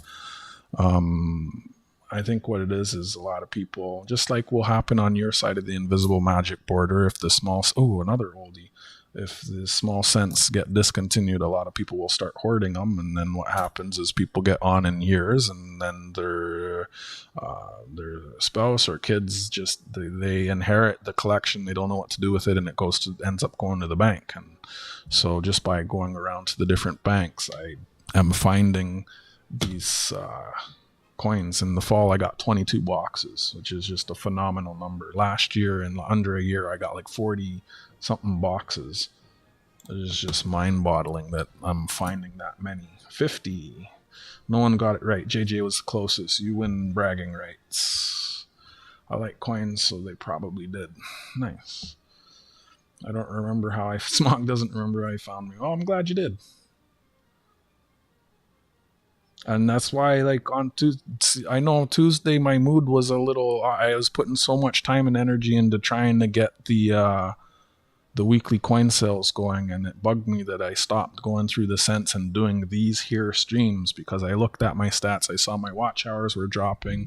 I saw that I wasn't getting a lot of new subscribers. Partly my fault. Every time I'm doing a coin sale, I should say, hey guys, share me out.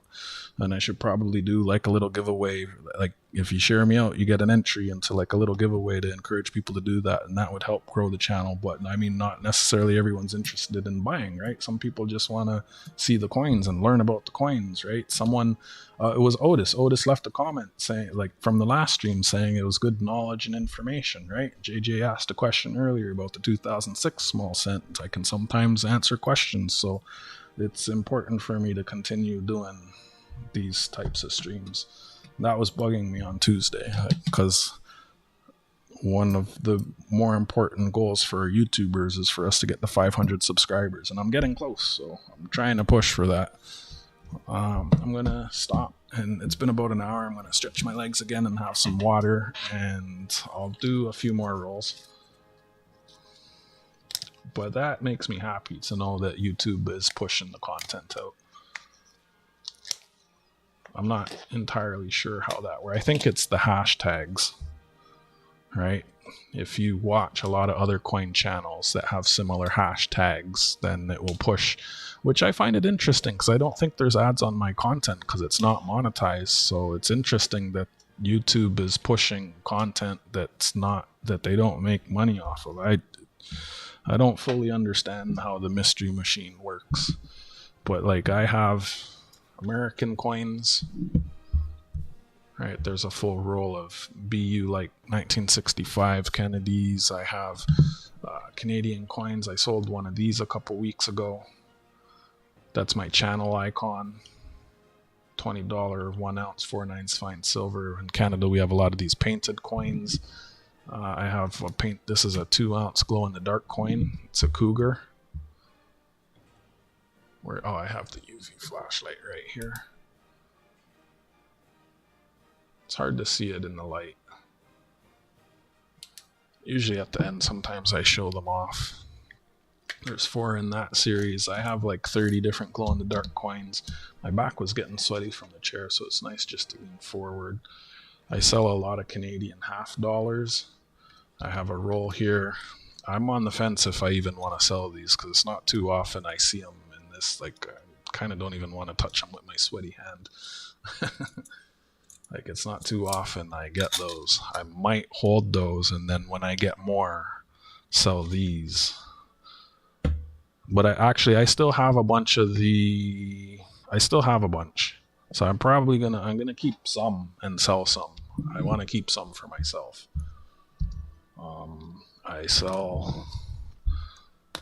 I have bullion, maple leafs. I have sold one of these recently, 10 ounce.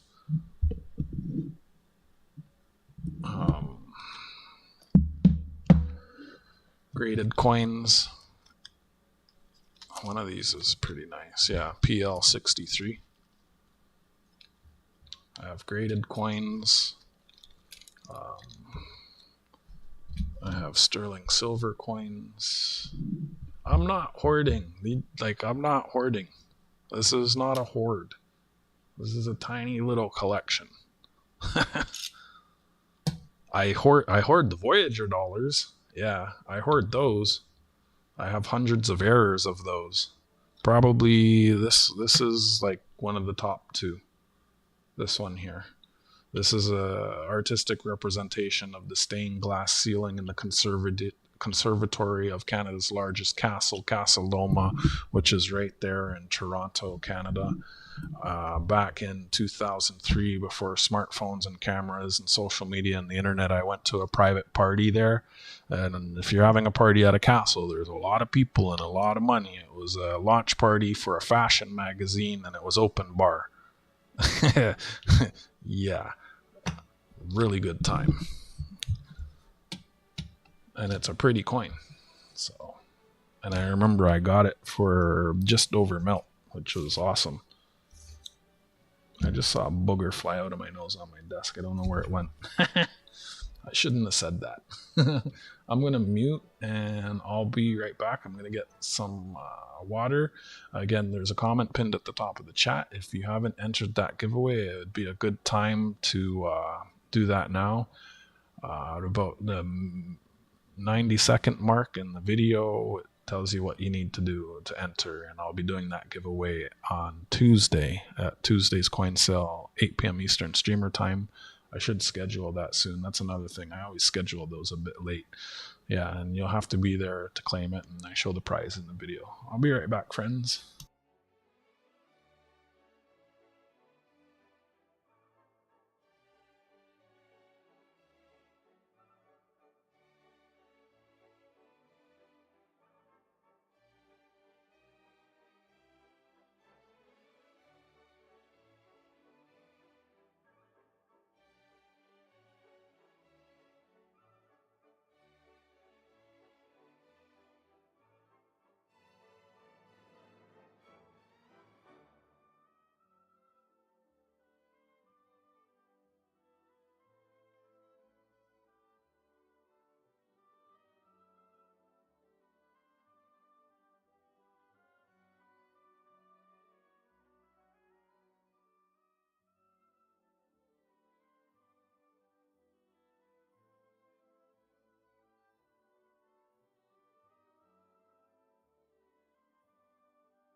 I wonder what the mintage is on this one.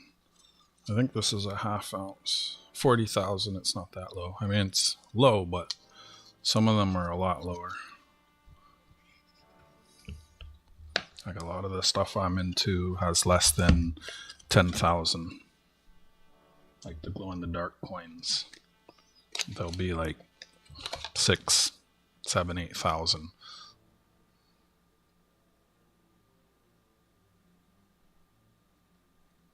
And the price, I don't do the price because I pay in Canadian, I sell price in US dollars, and spot changes and the exchange rate changes every day. I can only give estimates of what they are, which for some of those I don't even know right now. I got 5 more rolls. They're on my desk, so I'm gonna go through them. I got a bunch of other stuff too. I don't know if I have 2 of these. I'm probably gonna keep one for myself, and my good friend is interested in one. So I don't know if I'll have that, but he might not want to pay for it. Like, I don't know. I'd probably make more money selling it on here.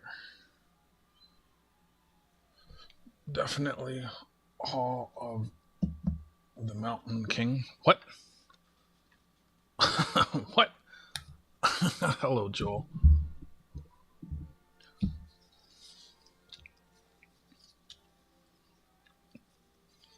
Joel, I don't think you've left a comment on the giveaway video. It's pinned in the top of the chat. Hello to you, my friend. Good to see you.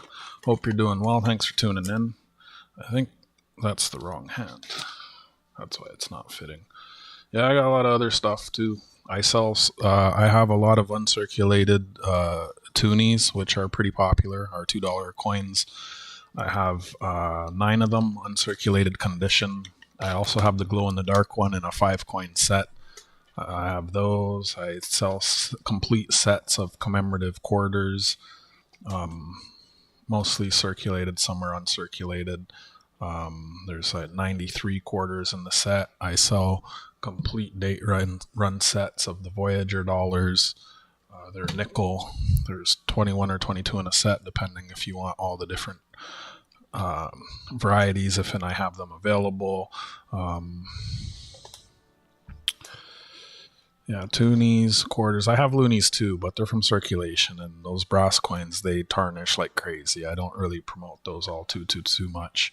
I have complete sets of toonies, but recently I sold a set of just the circulated one or uncirculated ones. I have them in bank rolls, so they've never been touched by fingers.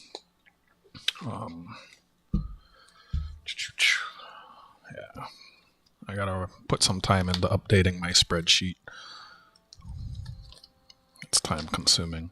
I'm going to have a Discord soon as well with pictures and such. I won't discuss pricing on there. I'll only discuss pricing when I'm streaming. Again, because spot and the exchange rate changes every day. I'm fortunate, as I was saying earlier, that like a lot of the things I just showed you, I have on consignment. They're not mine, JJ. So technically, it's not a part of my hoard. It's someone else's hoard. And because they have a hoard, they're trying to hawk their hoard off vicariously through me to you. Yeah, so, and he's kind enough to accept US dollars, which allows me to price things in US, which means you can pay me through PayPal via US and not have to pay an extra 3% currency conversion, the 3% PayPal currency conversion tax. So that's awesome for everyone. And if it's your first time here, I don't know if you've been here when I've said it previously, Joel. I think you heard me say it a little while ago, Brandon, but I'll reiterate. I'm in Toronto, Canada, and I ship to the United States directly via the United States Postal Service. You can ask JJ or Smog about that. They've received things from me. Yeah. Yeah, I'm not. Well, no. I mean, if the shit hit the fan and he had to close up shop and I didn't know how to get a hold of him,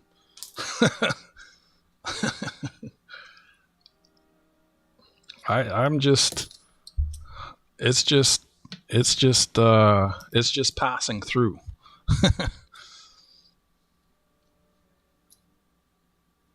That's a nice toner. It's just passing through. I had a conversation with him a couple visits ago, and he said if I want to have hundreds of items, I can have hundreds of items.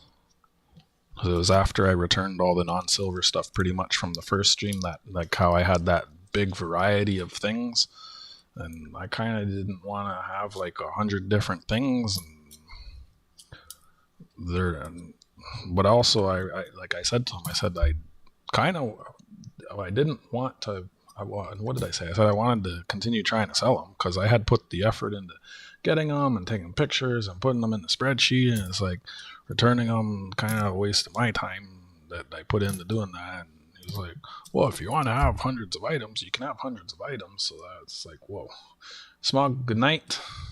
Thank you for tuning in. Like always, appreciate you being here. I was going to end it and do a giveaway. Maybe after this roll is a good time to end it. But I mean, it's not that late for me. I'm not tired, so I don't mind continuing to go. We'll see who is here at the end. Thanks for tuning in, Smog. Smog, do you have a magnet? Have I put a magnet with your stuff, Smog? You should pick one if you haven't already before they all disappear and you have no selection to pick from. Because you should have a magnet with your stuff if I haven't already put one aside. I can't remember. I don't know if you remember. I mean, if I looked in your mailbag, I would know.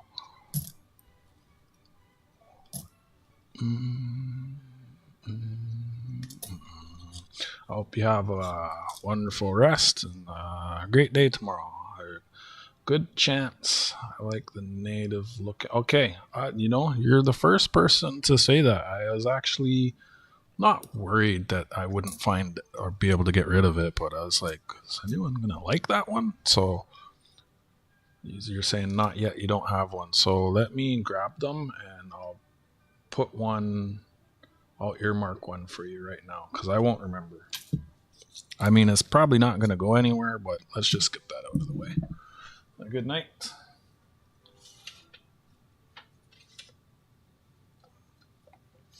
So again, I live in Toronto, Canada. I mostly get around on an electric skateboard because it's faster than public transit and driving during parking hours or rush hour or whatever you want to call that.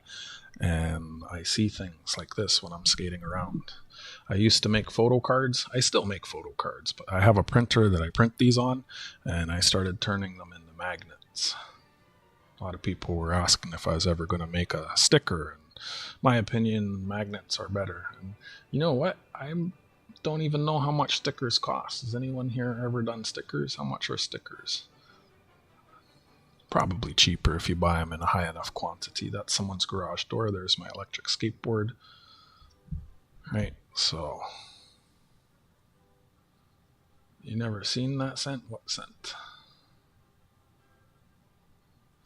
Good luck with the hunt. I gotta get back to where I was. Joel was saying I've played at Mobile Coins. He seems mild, but I doubt everyone's so many AI programs running. It's hard to tell who's human today. And I drop coins and questions to find them. This week on Mobile Coins, Italian coins plus rare state quarters and plastic no longer available. But it's a game. What? I think I've seen you elsewhere. Do y'all know Joel? It's so random. I did,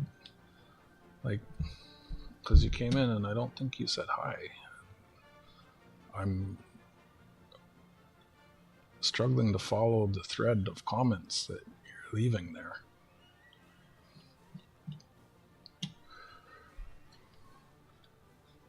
There's the hands. Someone said they wanted the hands. I can't remember who now. Shit. See, this is why I want to put yours aside. I'm pretty sure I've seen you, but I can't remember. You never seen them anywhere?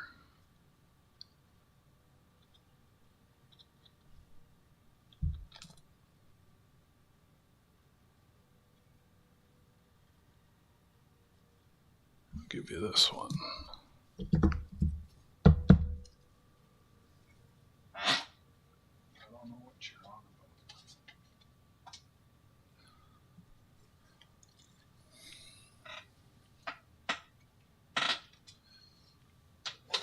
I'm gonna go put this in Smog's mailbag. Give me a second here.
Yeah, he is. I got something from him. Where is it? I think it's right here. Yeah, this is it. It's another one of the many mail calls I filmed but haven't posted. I won that from Larry. I'm in Canada. It's beat to shit, but it's still a silver certificate that I won from him. So, but I don't buy coins online. So for me, there's not. Sometimes I pop in and I say hi. Once I saw when I popped in, there was a giveaway happening. I entered it. I got this. This is probably one that eventually I will give away because I don't know. Like it's nice. It's the condition of it is just like you know, I feel like someone who doesn't have one of these would be happier to have this than I'm not trying to. Yeah, I'll just leave it at that. That's why it's not in my book. I don't know. Maybe it will end up in my book because I'm usually not someone to re-gift things.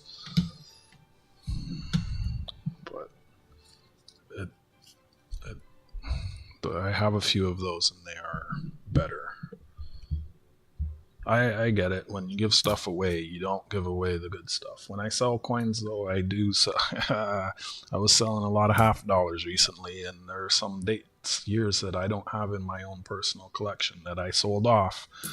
And there are probably some that would have been upgrades for me. I don't always take the time to look through stuff. A lot of times, I just sell it off first come, first serve. I've done that with quarters. I remember the double poppy when JJ got one from me. I ended up sending him the best one, and I was looking at mine. I was like, wait. I mean, I've since got them, and I got them mint sealed and stuff. So, I mean, I usually don't have the fear of missing out on stuff because it's not like there's more, right? Like, there's more. Even like with these cents, I'm missing 6 from my books. The small cents went from 1920 to 2012. February 2012 is when we stopped using this. I'm missing 6 of them, and someone offered to trade for me trade the cents I'm missing for Canadian toonies. And in hindsight, it's like a good deal, but not as good as me finding them in the boxes. What was nursing?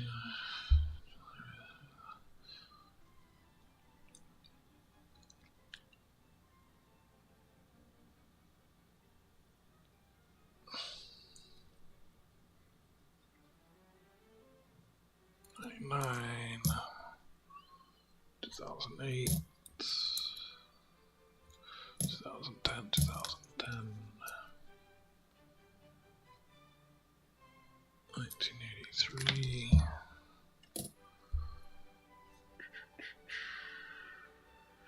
78.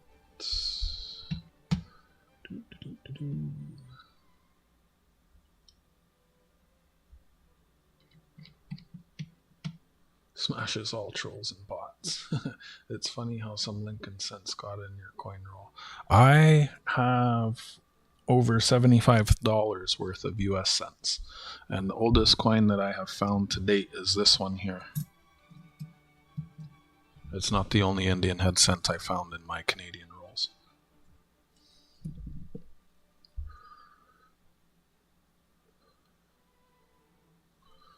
Joel, you still have not said hello. Where are you from? What do you collect?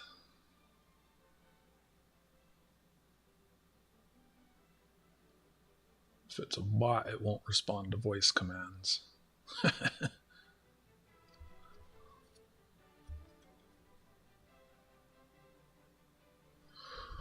me click on your channel.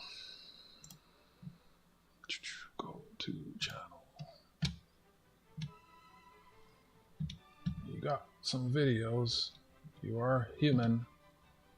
But even the AI has been getting really good at the AI videos, man. Some of it's pretty scary. It's one of the reasons years ago I stopped showing my likeness. I stopped using all the social media. I stopped uploading photos of myself, and especially since I live in Toronto, which it's a big city, so it has big city problems. I'm sitting here showing all kinds of silver and stuff. I don't need to show my face, or that's why I go by Bobby, aka Block Blockers. Hey Bellows, what's happening? How you doing? It's good to see you, friend. Hope you're doing well. You're from Michigan. Wonderful. That's not too far.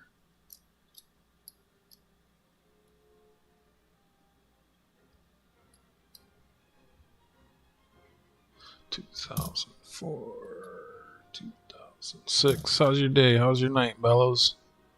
What's happening? Anything new? 75. Nice. That's good to hear. I'm just going through a few rolls of cents. I have 3 more after this, and then I'm going to call it. I was going to do... See, I've been trying to be a bit strict about sticking to my 2-hour time limit. I'm a little over time right now.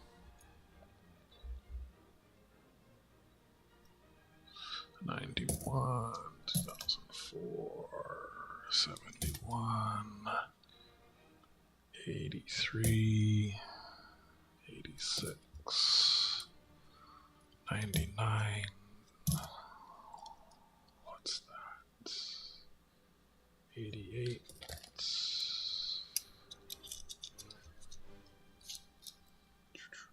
93. 70, 66, 95, 2002, 2001, 2001, 2001-ish. Wait, what were these? 2001, 2000. How'd you find my channel? What do you collect? 78, 70, 2003. I'm always curious to know how people discover my channel. It helps me to know or determine what I'm doing right and to do more of it. 61, 2002, 97, 72.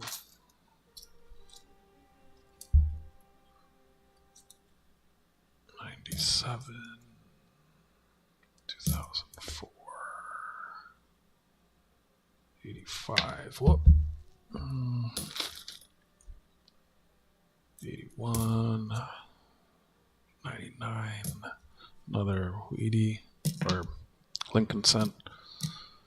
I probably have, I have at least $75 in Lincoln Cents that I've found. I like to think that I'll go through them all and make a book of the ones that I found, and but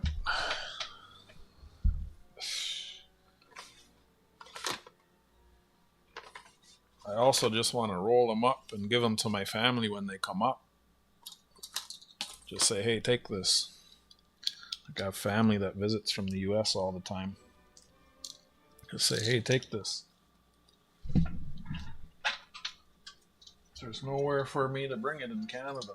The larger denominations, nickels, dimes, quarters, dollars, I can spend those in Canada, but the cents, I have nothing to do with them. I put them aside. Like 75 in cents is almost 100 Canadian. To roll that and just bring it to a Canadian bank, it's kind of silly. I can, yes, but 99.9999% of the population cannot. I can. I'm special. And I get parity for it. Like I get the proper exchange rate. That was one of the reasons I don't mind hunting through quarters and other things, because I find a lot of US quarters, right? And then I can spend it. So, but I mean, I might go through a box and find like tops $5 US, so then I make $2. And it's honest. See, there's 2 Lincoln cents there. It's honestly like going through quarters and all those other things. It's only worth it if I need some of the like if I'm missing some from putting together complete sets, because I sell complete sets, right? Other than that, it's not worth looking for the silver. It's not worth if, you know, like if Looter sends me a message and says, hey, let's do a box battle on such and such a date, I'll go and get a box because I enjoy doing streams with him, right? But other than that, I have so many pennies. And then the Voyager dollars, in the last year I went through, I think, about 1,200 of these, and I have about 500 errors, and a lot of the errors aren't even worth keeping. But I didn't have all of them at once. It was like I get some here, I get some there, and I was putting them all under the scope. And as I put them under the scope, I put them into little Ziploc bags, and I wrote on the Ziploc bag which each one was, and they're all sorted by year and grouped together by errors, and I need to spend a bunch of hours going through those and cherry picking the best ones and deciding which ones I want to keep and don't keep. There's a couple people that have expressed interest in buying some of those errors from me, and I want to put them together in a book for myself, like maybe a couple $100 of just all errors, and that's something that will have some value. I see the errors sell for a bit more, and yeah, so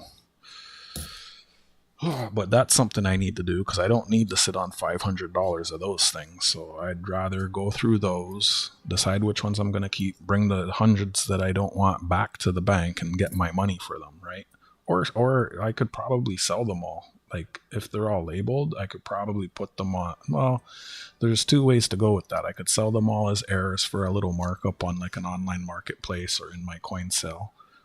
If I sold them in my coin sale, it'd be best to have them go across the border. The thing is, when I bring them to the bank, depending what branch I bring them to, when they go to the bank, they're supposed to get sent back to the mint, and the mint melts them down because they've been replaced by the smaller dollars, and the mint melts them down for the precious metal nickel content. They're 100% nickel. But some of the banks, certain banks also have other coin roll hunters that go in 1-2 times a week, and some branches have multiple coin roll hunters that go in. So there's certain branches, if I bring those dollars to one of those branches, that they won't end up going back to the mint. And it was William E. who said, bring them to the bank, let the bank send them to the mint, they get melted down, and the ones that I keep become rare, right? There is some logic to that, right? Like say I return some of the error, like I sell the errors I have, and then that person in turn puts them online and sells them and then that becomes de facto price on Evil Bay, and then that kind of would end up ergo become the going rate by which someone would want to, or which someone would want to pay me, right? So there is some, like it can go both ways. I can sell them to someone and make a profit, or I can bring them to the bank, and then the ones I have are rare. So there's pros and cons to going both ways, right? Yes, you are block. Your angle, what you talking about? My angle is about 180 degrees. Quit licking windows. What windows? Quarters. Those was all retracted messages. Y'all swearing at each other? Found your channel from Gatita. Oh, so nice. I couldn't even read all her messages. It's just a little bit off the cusp. It was nice to have her in a stream, though. I know she wanted to buy some stuff from me. I told her I would send her stuff through letter mail if she wanted. And keep the price down. She never replied to that email, though. Not that that matters. Gatita is a doll. She's something special for sure. Keeps the hobby going. 73. So yeah, with regards to like the dimes, the nickels, the quarter, like I probably at the top of my list, if I was going to the bank to get something, I'd want to go through nickels to try and find some of the older ones, because just like with the Voyager dollars, the older ones are 100% nickel and they get pulled and melted down. And there's some of those that are becoming rarer and rarer and are worth quite a little bit of money. And it's nice to find them.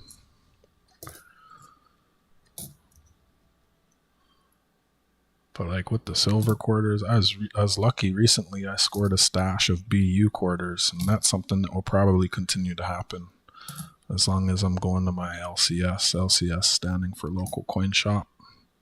Just like how I scored some of these BU halves, right? Like if I'm always going there, I'm gonna see what's there and get dibs and stuff. So, or BU like I should say. I mean, for their age, they're pretty BU. 6 to 7 or more years ago. That's how do you even remember that? I go to the car wash, drop 20 and hit refund, got 80 quarters, fined 5 to 15 pre-64 quarters, made good money doing that, but it's all gone today. Yeah, like everyone, I wish it was something that was on my radar years ago, but hey, you know, I consider myself fortunate to be able to get the Voyager dollars and all the half dollars and the cents. Like, it's funny, all the things that folks say are rare, I get them. That's why I'm not focused on the stuff that other people are going through. Like, I go to the bank and I get a box of quarters. Y'all have been there when I've gone through them. Well, not all of you, but a bunch of you. I mean, I like to do content that's a little bit different. There's already people that go through quarters and the nickels and such.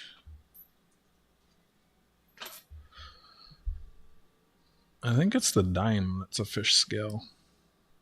The nickels I think they were sterling. I'm not entirely sure. I don't know much about the older stuff, but I think if I can get back to the LCS before Tuesday's sale, I'm gonna get some older Canadian stuff. I got there a bit late this week.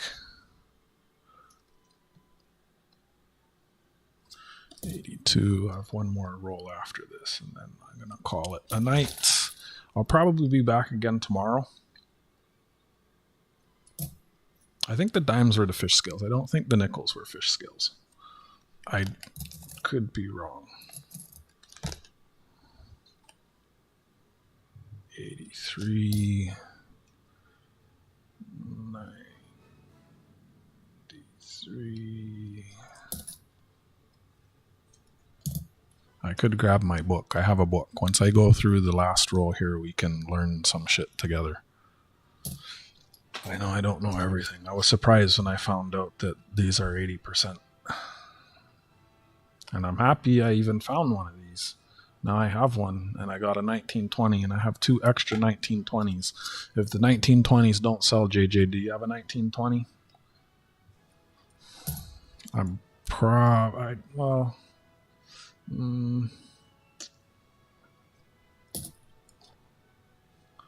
If I get everyone else all the paid stuff out next week and I find I have time, I might try and get something out to you too, because we really don't know what's going to happen with tariffs.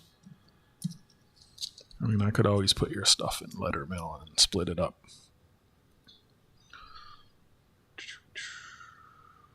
82. 76. That was kind of a nice toner. Where'd I throw that in there? Was that it?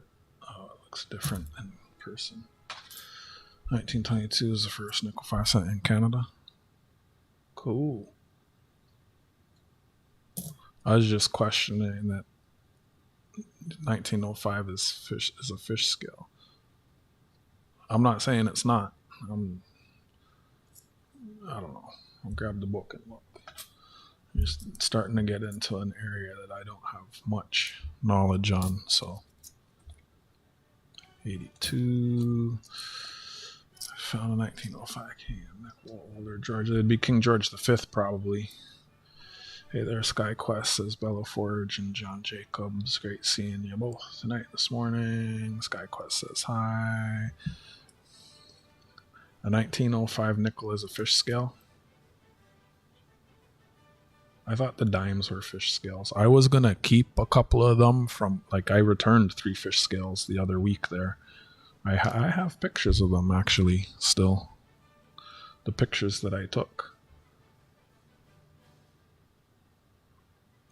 Yes, the dime is a fish scale. Not dimes. The nickel. Wait till I grab my book. I'm not going to retain any of the information. You're confusing me. You're doing it on purpose. Stop. 91. I will look at it again, but it's the size of a nickel found in the U.S. nickel roll. If it's the size of a nickel, then it's not a fish scale. 62. Fish scales are smaller than a dime. Good night, Brandon. Hope you entered the giveaway pinned in the top of the chat. Thank you for tuning in. It's really awesome having you here. If you haven't subscribed, drop a like, turn on the bell. Tuesdays at 8 p.m. Eastern Time, I have weekly coin sales. Again, I'm in Toronto. I ship via the United States Postal Service with tracking, and I ship in Canada via Canada Post with tracking, or Uni. If you're in a house, it's a bit cheaper. And yeah, it was great having you in stream, hanging out and chatting with you there a little bit. Hope to see you again soon. But I'd say hit the bell so the notifications are on, because other than Tuesday, my streams are kind of random. But there's a good chance I'll be back here tomorrow around the same time. I wanted to be doing these hunts in the morning, but it just works out that I'm doing them in the nights. This is my last roll. 69. Oh, look at that. Nice 79. To tell you the truth, I wouldn't actually keep that one. That's not good enough for me.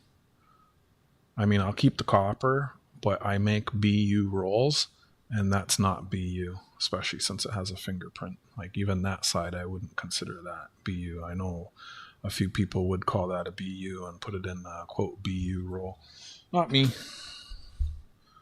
Just the volume of coins I have, I can be more selective with what I call a BU. I mean, if it has a big old fingerprint on it, how's it uncirculated, right?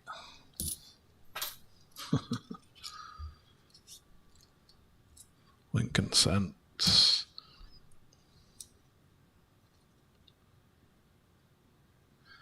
How many folks are here? How many likes did I get? Let's see. Thank you for the 15 likes. Only 7 people here. That's not a lot. I think I'll wait till tomorrow. Friday night, I usually get a bunch of people. That might be a better time to do that thing. Let me see something here. Click.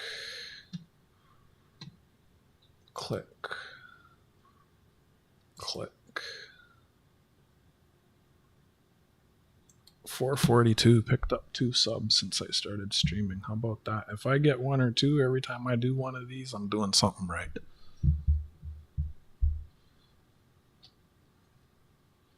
That wasn't happening on Tuesdays. This is kind of, I don't want to say it was crashing out. It was on my frontal lobe, right? Like, I'd put so much effort into what I was doing on Tuesdays, and then 2 Tuesdays ago, it was like, whoa,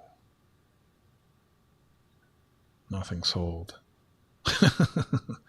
It's like, I need to get back to what I was doing. Like, so here I am.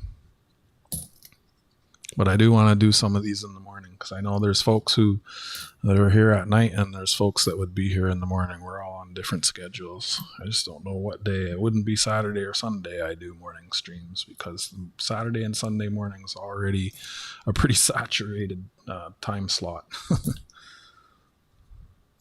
84.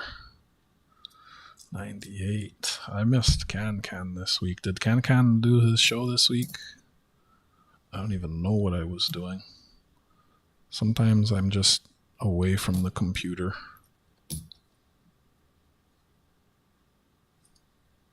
No, he didn't. Well, he's got my membership, so.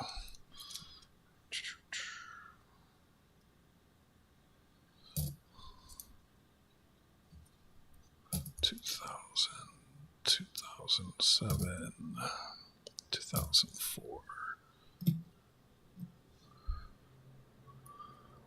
Last roll, 96 last year, copper, 1980, 2004, 96, 75, 72, 82. That's a shitty thing to have happen. You know, I've been seeing here in Toronto people putting those bollards at the bottom of their driveway, like by the road, that it goes into a hole in the ground. You do a key and you pull it up. I've been seeing more of those in the neighborhood. People park their car and raise the bollards. I mean, if it prevents you from having a headache, something I always did when I had a car was I would install a kill switch that's very well hidden. And then worst case scenario, you have to deal with just a broken window and maybe a little bit of vandalism. It's better than the car not being there. Yeah. Alright, that's 30 rolls. That's 10 more than I intended to do, so I did about 10 an hour. It was mostly zinc. Yeah, but it's not as bad as your car disappearing, right? So, I mean, big city life. That's a mouse I worry about that and I don't worry about that. As part of the reason I did that giveaway video pinned in the top, asking what people are interested. There's still so much stuff I can get. And I didn't burp, you burped. I didn't burp, you burped. I put these in the thing here. Give me a second. Put these right there. This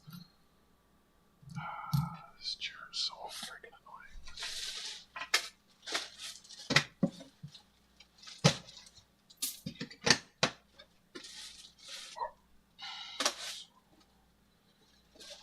So these 1, 2, 3, 4, 5, 10. Oh wow. That one's empty. So 1, 2, 3, 4, 5, 6, 7, 8, 9. I still have 10 boxes. Wow. That's right. I picked some up recently. I got some more roll. I got about half a box recently. Oi, oi, oi.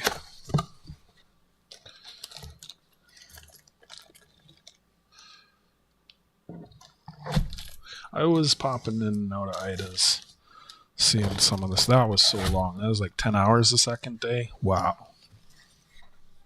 It's awesome that she gets so much support and help from the community with what she does. What was the final total for her this year?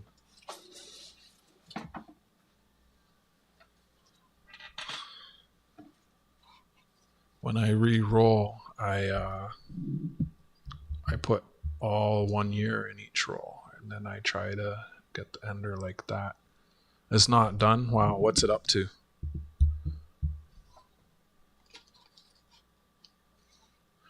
Let me get rid of these empty rolls. That's awesome. It's good that I have some rolls. That was low. The zincs get returned in bags, so actually I think I'll count out those zincs while I'm watching some streams here. That's awesome. I've been thinking about doing something akin to what Martin did, but having it as a buy-in. So everyone who and I would probably do it all in a day. Everyone could pay for a half, and it would be like whatever spot plus enough to cover shipping and a little thing for shipping and handling for me, and whatever. Let's say there's 10 people, or 10 people each buy a half, and then the 10 of you go into like a duck race or probably a wheel. A wheel has more suspense. A duck race is just bam and done. A wheel is like spin the wheel, spin the wheel, spin the wheel, and then whoever is on the wheel gets, maybe I'll split it like first place gets like 80%, so 8 of them, and second place gets 2 of them, split it up, something like that. I don't know, again, it's like what I was saying yesterday about the borderline gambling. It's really close to that. That's even closer than what we were saying yesterday. I know you can't feed a pig. What were you saying? Trash can something or whatever. I'm just thinking out loud. Because that would ship with tracking. I think that would be something people might be interested in. I don't know. I think 94 lots left. And I got to help her Saturday. Nice. The 22nd will be the continued auction. Is that Saturday? Oh, that's tomorrow. Yeah, that's Saturday, because today, Friday, is the 21st. Okay. I didn't register, and in hindsight, well, I kind of wish I hadn't spent a bunch at my coin shop this week, because there's a coin sale coming up on April 5th here in the Greater Toronto area. And I never know what I'm going to see or want to buy. And it's like, well, whatever. My budget's just not as much as it may have been otherwise. That's all. That should be interesting. It's bigger. There's like 50 vendors. I've never been to that one. I'm looking forward to it. Hopefully I can find some more glow-in-the-dark coins, maybe find some holographic coins or nice painted coins. But with regards to stuff like that, I'm buying stuff that's more in line with what I like, because if it doesn't sell, then I don't mind keeping it. I'll probably pick up some different looking bullion. Where is that? Here, I'll show you an example of something I picked up at one of the last shows.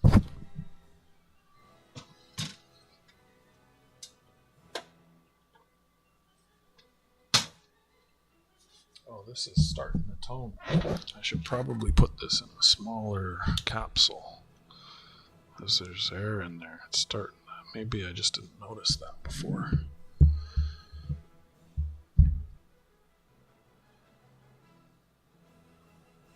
Well, it's a bit of a travel for me. I don't drive, so I gotta jump on. Like, I have 2 friends that are into coins. One is low on cash, and the other is about to have a newborn in like the next week or 2.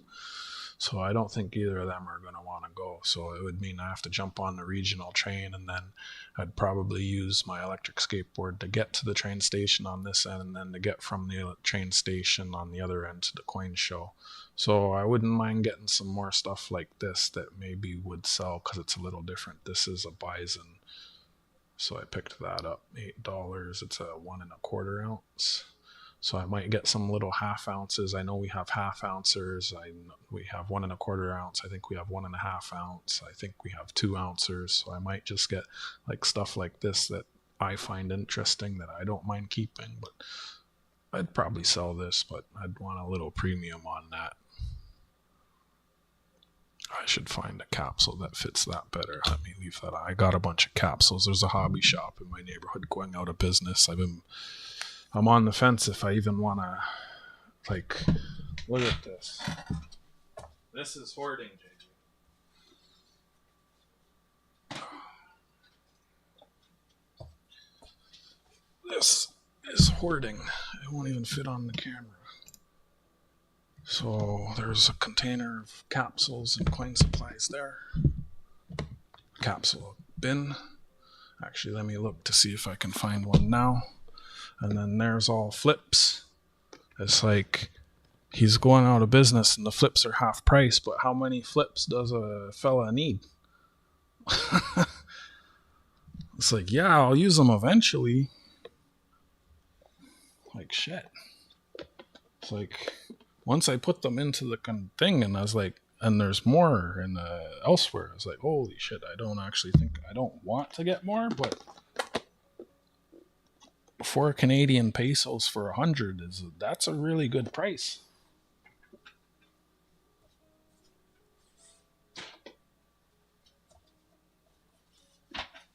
Like, that's the expensive price if I don't buy a whole bunch of them. Let me see if I can find a better capsule for this. These are the magnets I use. And I print a 4x6 photo and it sticks to it and then I cut it. Like, that's an old price on there, $5, and I was getting them half price, $2.50. Like, even some of these, it's like I want to go buy more of them. I don't know that I'll ever need, like, it's just the prices. You know, it's like when Radio Shack was around, it was awesome having it there. I didn't want to buy everything in the store because the store was there, but now the store's not there. So now where do I get all those things, you know? You can't always take for granted what you have today.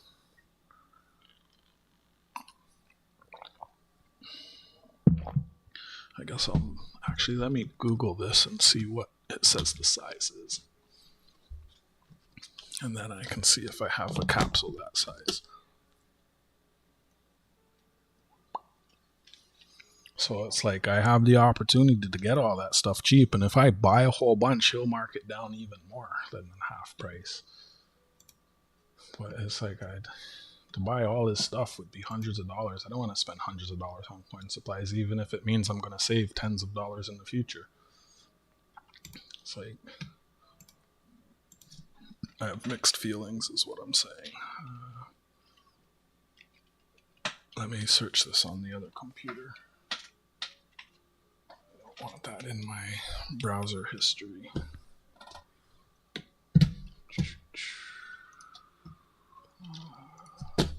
Google.ca. So that is Canada 2015 fine silver 1 1/4 999.9. I think it's a bison bullion.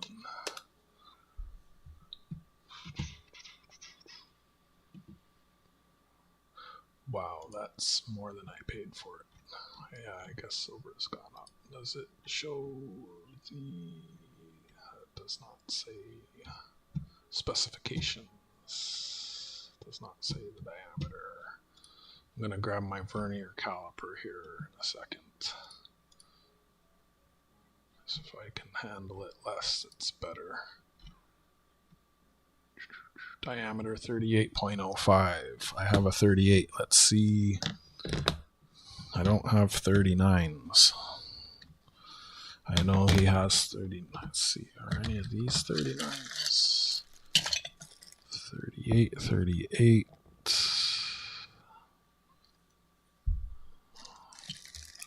Silver maple leaf is 38. The $5 is 38. So let's see if it will fit into one of these.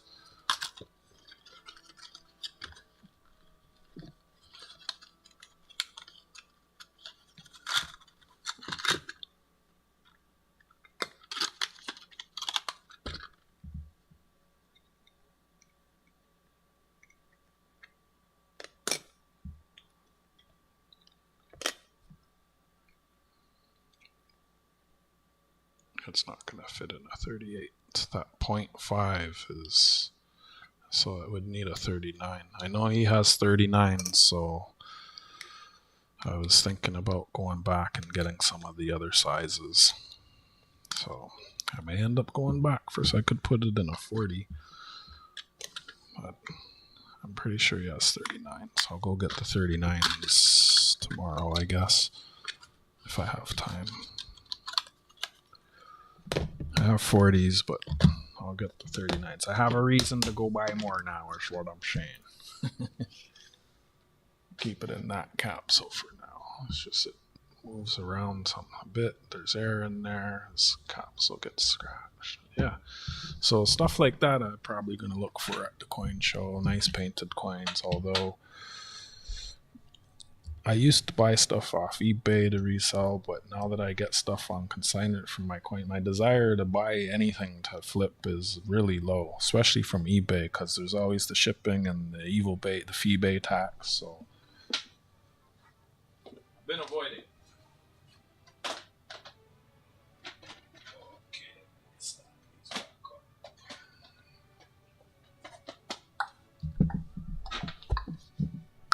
I wonder. Oh wow. No, I wouldn't put that in a flip. That would stay in the Franklin Mint packaging. Where is the Franklin Mint in the USA? This is from 74. Well, I'm just kind of rambling about stuff now. Y'all aren't rambling with me. It's been 3 hours and it's 3 in the morning.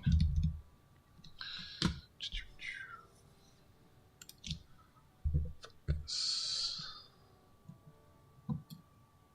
57. I think the oldest I found was 45 and 45, and we found a 4 and I was gonna try and clean this one with some acetone. I can do that. So maybe something plastic. Let me get some stuff. I want to see if I can clean that. That's so gross. And then I'll probably just put that in Pepsi if it cleans up. I'm gonna go get some cotton swabs and stuff. I'll be right back. It's in Philly? Okay.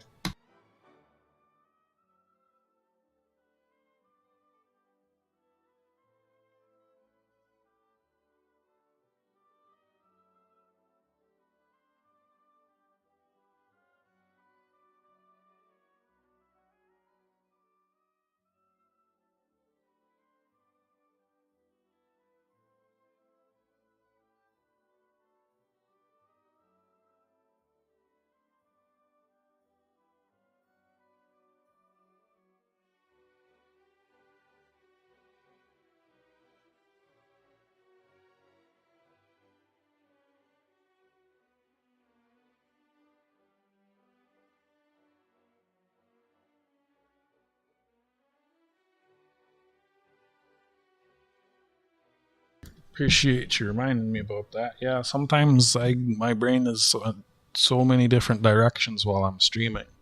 Like even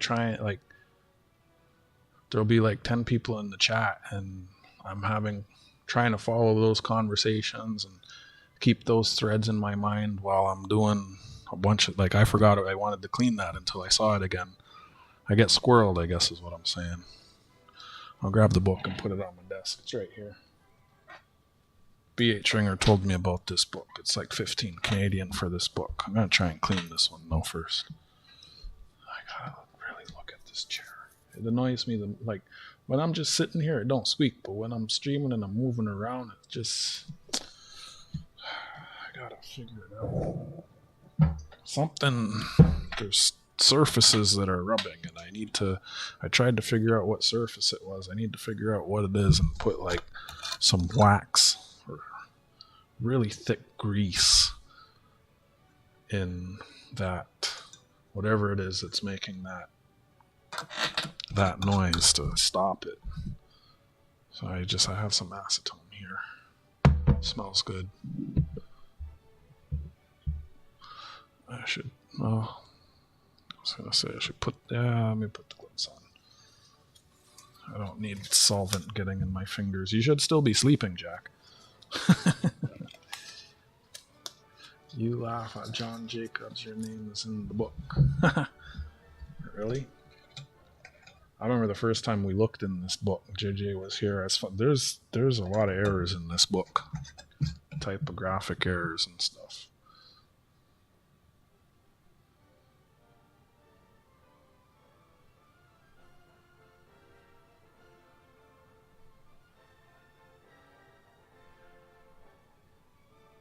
it's coming off.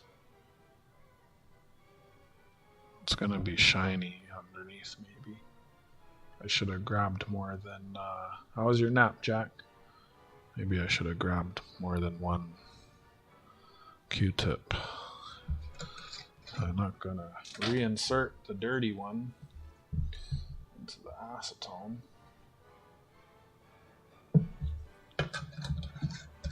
Make sure I put the lid on that.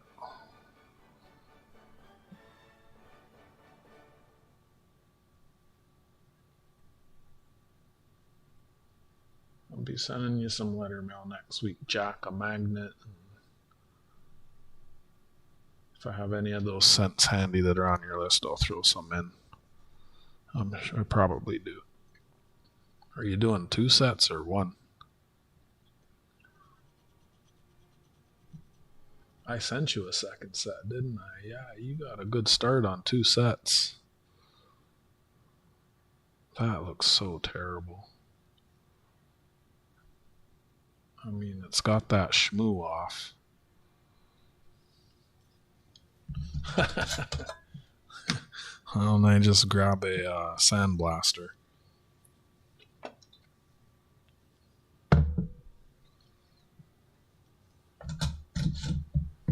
I mean, if you don't mind hearing the air compressor.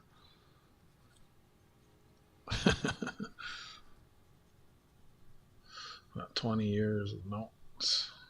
Nice.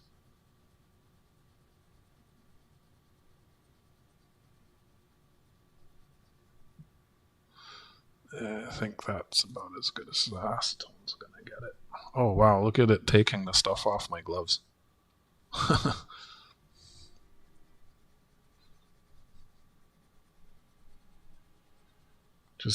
I've sent you 2 sets though, Jack. You bought one and I sent you an extra one, so you have the majority of 2 sets. But so your list is from one of the sets, is what I'm understanding. We'll let that air out a bit.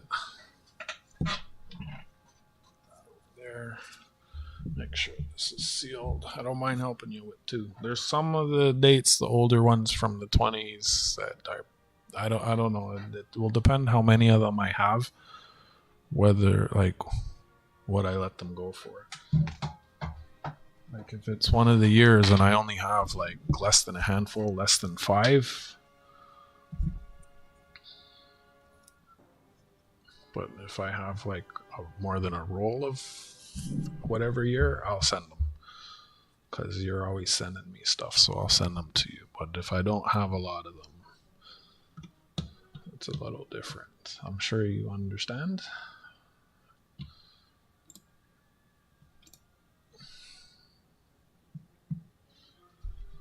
So it's a lot cleaner than it was. It's going to go in Pepsi. I just wanted to get that shmoo off. It should have all the acetone off by now. Or I'll leave it out for a bit. Right there. And then it can go in Pepsi. What else? This one. That's nice condition. So when I find them coin roll hunting, I put them aside. And sometimes I keep them. The oldest I found was the 45 and a 62 and a 50. The 60s, 57, that goes in there. And let me get the gloves off. I'll go through this book. And then I'm going to call it night. Missed the waste bin.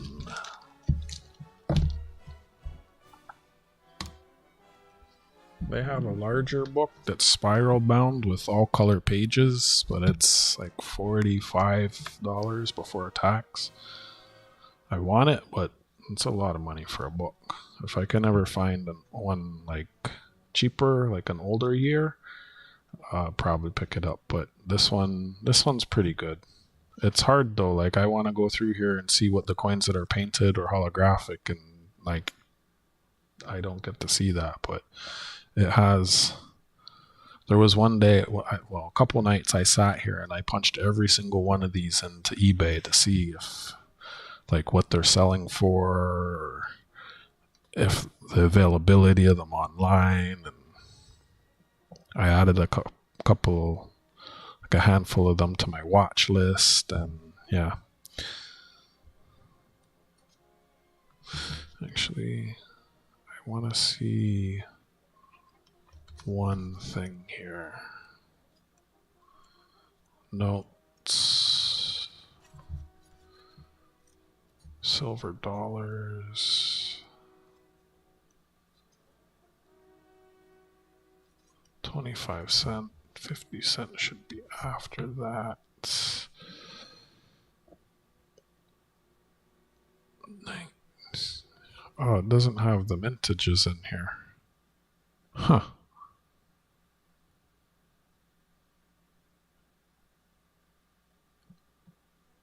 Okay. 1905 nickel. Nickel. 5 cents. 5 cents.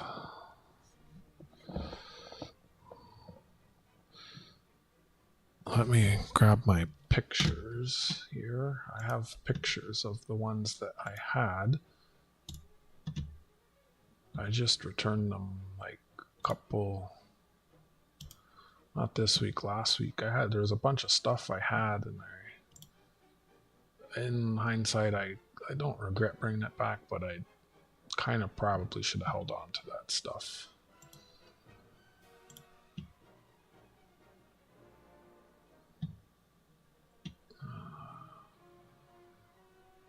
So if I go into first coin sale spreadsheets, this one doesn't have the pictures. Hold on, I'm looking for my picture. I have pictures of actual fish scales. So open.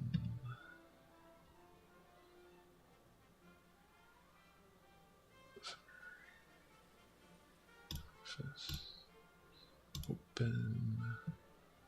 What do you mean I need access? It's my thing. What are you talking about?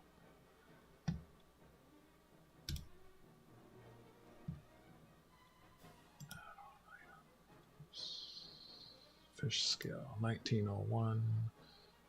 So here's a picture of you want to see the reverse. I don't have any of these. I thought about keeping some for myself. Yeah, that is a 5 cent. I don't know why I thought it was, like I said, this is why I wasn't even trying to debate it, because I don't have any. You've seen them in my possession, but my knowledge on these things is limited.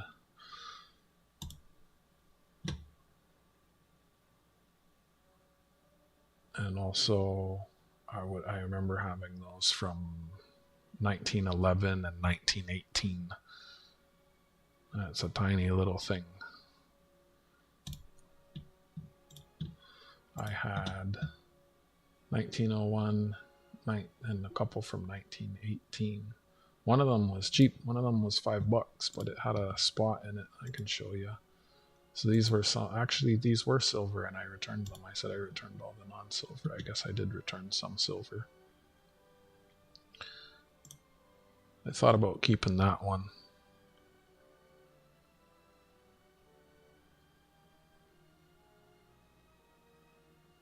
I don't know what you're asking me there.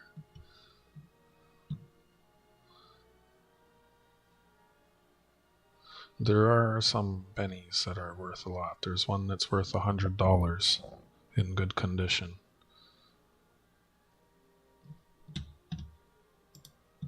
Jack Gelman was kind. He recently sent me a whole bunch of information on the Lincoln cents. Thank you again, Jack.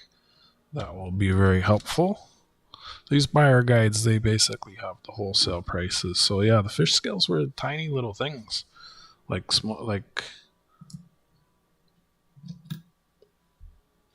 this size. Here, let's see, 19. So 1870 to 1901 would have had Queen Victoria.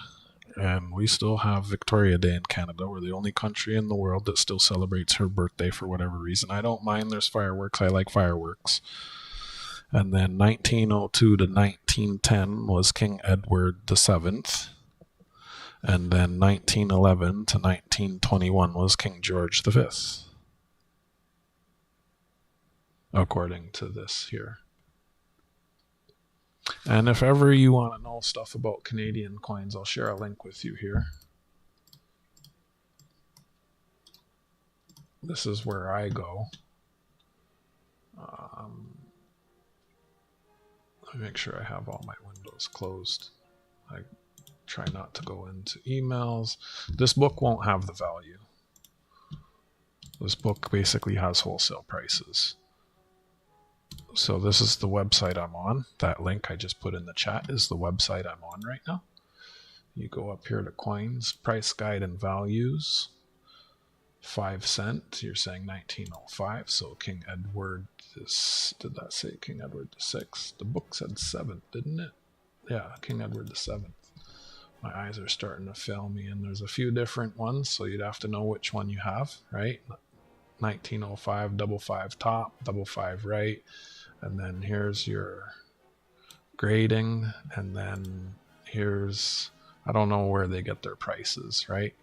But if you go in and you click on one, it will show you pictures. It will give you information about the coin. If there's any varieties or known errors, it's going to be here. See, this is showing a zoom on the double 5 right. And then sometimes down at the bottom under auctions, prices and values, you'll see if there's any that have sold recently, they'll pop up here, and you can view average prices of different stuff. Yeah. So that's your best place to find out information on the coins, coinsincanada.com. Right? So, yep, JD was right. I never said that he was wrong. I was asking questions because I wanted to know myself. And I said, I will look it up. I always like to corroborate everything, you know. That's going to be it for this one, though. Otis Cauldron, thanks for clicking in and hanging out, friend. Joel, thanks for clicking in and hanging out. If you're not subscribed, subscribe. Hit the bell, turn it on. These types of streams I do randomly. The only thing I have scheduled right now is Tuesday is at 8 p.m. Eastern Standard Time. And Jack Galman, you shouldn't have left me streaming. I wouldn't have woke you back up. Thanks for clicking back in. I always appreciate how. Oh, I was showing this one while you were asleep. That's why Jack woke up. He knew that I was showing a bison.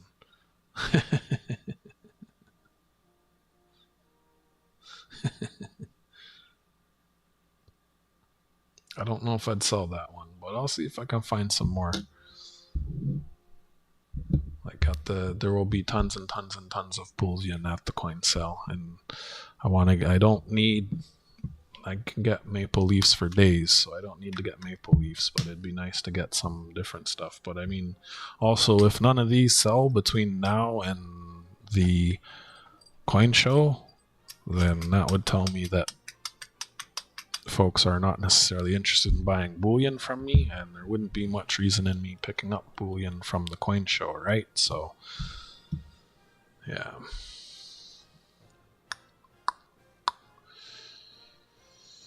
SkyQuest, thanks for lurking and hanging out. Appreciate you, friend. You still have some photo cards in the mail pile. I'll be getting back to doing the games and giveaways and stuff, and if you ever win something else from me, we'll get those out to you. I think you have 1 or 2 there. I know for the photo cards, the threshold was 4. If you ever win a magnet, I'll throw those in with you. Appreciate it, Jack. I really do. I always appreciate y'all lurking and watching and helping with my watch hours and taking the time to hang out and be here with me. Yeah, I really do appreciate it. You know, from Aurora the Turtle, Huber, Pepsi, George, and I'd like to thank all you, Jack Galman, and scrolling up, Boileau's Forge said good night to Brendan. Brendan, thanks for coming in. We had a couple few people. Again, there's a comment pinned at the top of the chat for an active giveaway video. Smog left. Good night. I thank you all for hanging out with me. Until next time, take care of yourselves and each other. And from me and all my stuffy pets on the desk, big love to all of you friends. Till next time. And I'll probably be back again in about 24 hours time around the top of the middle of the night again Friday night. Till then, ciao for now.